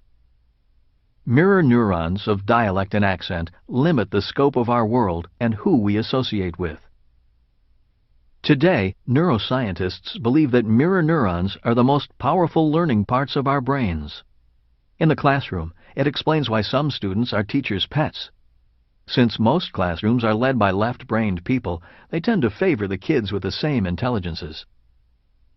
In simple terms, mirror neurons mean our brains are like television transmitters and receivers. Even though we are not physically talking to one another, our brains are communicating at very deep levels. For example, when we walk into a room, most of us can immediately sense who likes us and who doesn't, even though nothing is said. This is the worst part. I learned that if I did not feel good about myself, people did not feel good about me. In many instances, another person is only sending back what I am broadcasting. In other words, if I think I am a loser, other people will think of me as a loser. The good news is that you and I can change their perception of us by changing our perception of ourselves. If I had not changed my perception of myself, I would never have met and married a beautiful woman like Kim. Someone like Donald Trump wouldn't be my friend, and I wouldn't be financially secure today. If I had not consciously changed my perception, I would probably still be a shy, fat, poor kid speaking pidgin English. Being raised in a family of school teachers, I realized their measure of success was the school a person attended and how many advanced degrees he or she had. In the world of big business, it was pretty much the same thing. In most major corporations, employers want the pedigree of prestige that comes with advanced degrees from recognized schools. Being around my rich dad, I realized his measure of success was how much money he made, the people he spent time with, the freedom to work or not work, and how many jobs he provided. I realized I had better decide whose measure of success I wanted to base my life on. Since I did not think I could win at my poor dad's game of school and big business, I decided I had a better chance of winning at my rich dad's game. That is when my real education began. I decided to follow in my rich dad's footsteps as an entrepreneur and real estate investor. The questions for you are, what is your measurement of success? Where do you have the best chance of winning? Is your brain being trained to win? Developing the 3 parts of the brain. For those of you who have played my cash flow game, you may recall that to win the game requires a lot of left brain financial knowledge and right brain creativity. Since it is only a game, being played with fake money, the fear of failing or losing money is greatly reduced, leaving the subconscious mind more or less neutral. Once a person understands the game, the subconscious brain shifts from fear to excitement and the joy of winning. Learning becomes fun and exciting. All 3 brains are being educated and developed. New possibilities are opening for an expanded whole brain. In 2005, Arizona State University did a study on the viability of my game for teaching accounting and investing to business school students. Their findings were extremely positive, concluding that students actually learned faster and retained knowledge longer than when they learned in other ways. One great success story occurred recently at a Boys and Girls Club in a very poor part of Phoenix. A team from my company set up a cash flow club. Once again, teaching financial intelligence via a game was powerful, profound, and life-changing. One particular participant was a student who was labeled learning disabled by the school system and placed in a class for slow learners. After playing the cash flow game a number of times with his friends, he slowly began to improve his reading and math skills. Today, he's in a regular class. This is the power of coordinating all 3 parts of the brain in a cooperative peer-to-peer learning environment. Finding your genius. For people to develop their genius, they need to find the environment that supports the development of their genius. For example, Tiger Woods' environment is the golf course. He would not have done well as a jockey. Donald Trump found his strength in the tough world of New York real estate. That environment challenged him, taught him a lot, and developed his skills. As you know, Tiger Woods works very hard at being a golf genius. Donald Trump works very hard at being a genius at real estate development. One of the reasons many people do not develop their genius is simply because they are lazy. Many just go to work to collect a paycheck. It is easier for them to be average than to work hard at developing their genius. My questions to you are, what do you think your genius is, and what environment is best for you to develop it. Another important question is, do you have the courage to change environments?